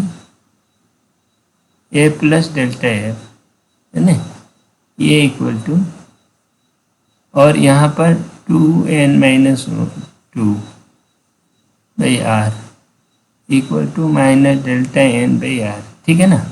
देखो r से r कटा ये, तो अब हमारे पास ये इक्वेशन बन गया, delta f/f plus delta f, ठीक है ना, ये इक्वल टू होगा माइनस डेल्टा n/2n-1, ठीक है ना, 2n-1। अच्छा, इसको हम ऐसे भी लिख सकते हैं, माइनस डेल्टा n/n रहने दो, और n/2n-1, ठीक है ना, ये इसका नाम दे दो तीसरा। तो हमारे पास ये आ गया, ये डेल्टा f बहुत छोटा है तो उसको हम छोड़ सकते हैं, तो delta f/f equal to minus delta n/n, है ना, और n/2n-1, ठीक है। इसका मॉडुलस लें, और वो देखो हमने ये दिखाया है कि 2n-2 जो है n से छोटा होगा, 2n-2 जो है n से छोटा है, तो फिर हम इसको, तो ये क्या है, ये बड़ा होगा ना। तो अब इसका मॉडुलस आप ये कह सकते हो कि डेल्टा एफ बाई एफ का modulus into N by delta N का मॉडुलस, है ना, is equal to N by 2n-1 का मॉडुलस, जो छोटा है कैसे, एन बाई ए, ये बड़ा होगा ना, एक से बड़ा होगा। बस आप इससे ये आप चौथा रिलेशन निकालें, बस आपका सारा काम हो गया। देखो ये पहला सवाल का उत्तर ये देगा delta F by delta N इतना, ठीक है ना। इसमें ये जो सवाल दे रहा है इसका कि यदि डेल्टा एन बाई एन क्या है, 0 से छोटा हो जाए, माने निगेटिव हो जाए, तो डेल्टा एफ बाई एफ 0 से बड़ा हो जाएगा, होगा। देखो यहाँ पर डेल्टा एन यदि निगेटिव हो गया तो माइनस पहले से है, तो ये दोनों मिलकर पॉजिटिव हो जाएंगे, delta F by F positive हो गया, ये सही हो गया, इसमें कोई कुछ नहीं करना। The relation between delta f और delta n by m remains unchanged if the both convex surface are replaced by concave surface। हाँ, ये जो आपका रिलेशन निकला है ये और ये, वो इंडिपेंडेंट ऑफ आर है, they are independent of R, independent of R, R पर नहीं है ना, इसलिए आर पॉजिटिव नेगेटिव कुछ भी हो चलेगा, इसलिए ये भी सही है। तीसरा डी देखो, delta F by delta N is less than इतना, यहाँ ये बता रहा है, ये जो चौथा इक्वेशन है ये डी को सही बना रहा है, ठीक है।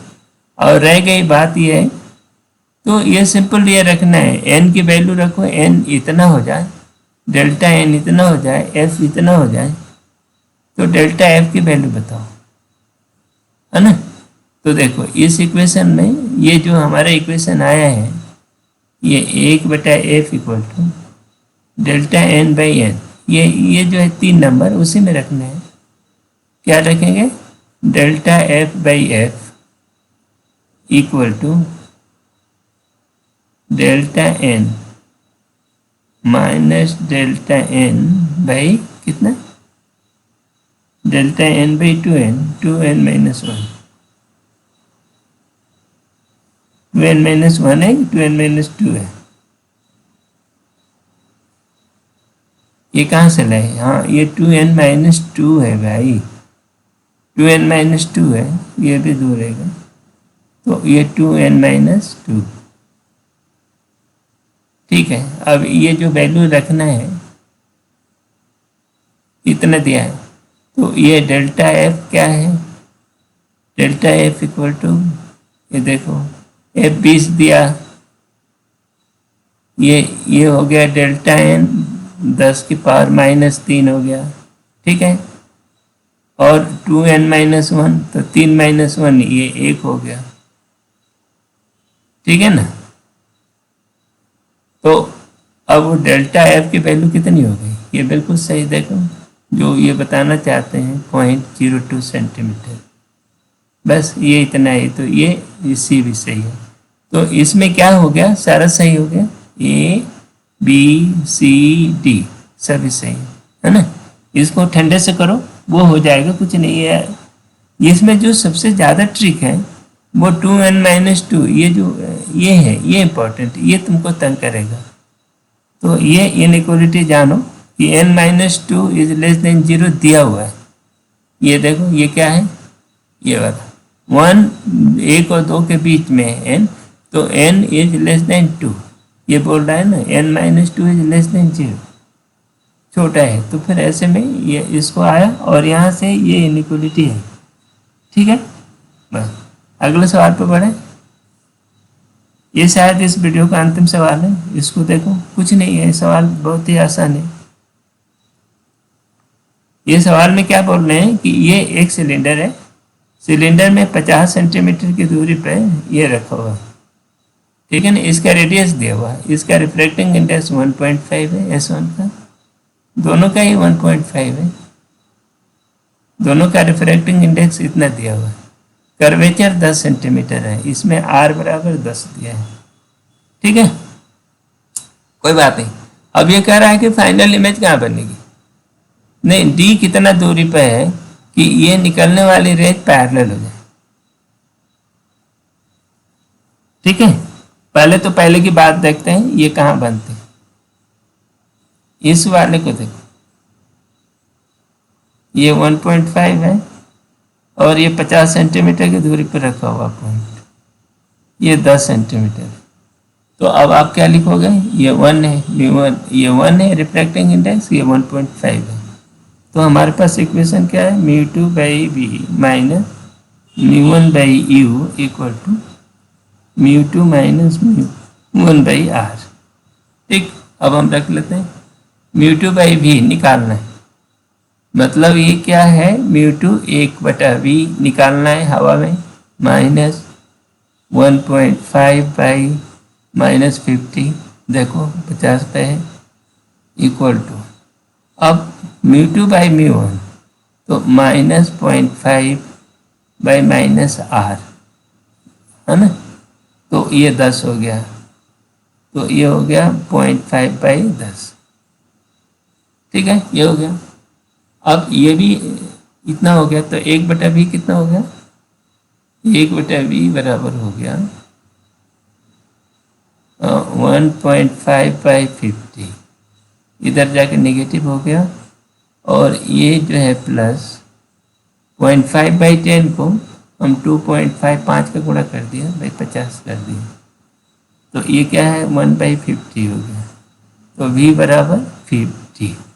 तो अब ये क्या बनेगा, यहाँ से ये 50 सेंटीमीटर की दूरी पर बनेगा, यहाँ पर कहीं बनेगा, कितनी दूरी पर, 50 सेंटीमीटर। ठीक है ना, तो अब ये सिचुएशन ऐसा है, इमेज जो है यहाँ पर, अब ये d है, यहाँ से 50, तो 50 माने यहाँ से ये दूसरे वाले से d माइनस, या 50 माइनस d हो गया ना,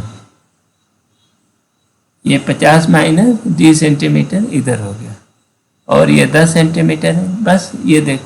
और ये रेज जो है पैरेलल हो गई, v equal to infinity, v infinity हो जाएगी। देखो यहाँ पर म्यू ये 1 और ये 2, μ2/v minus μ1/u equal to μ2 minus μ1/r।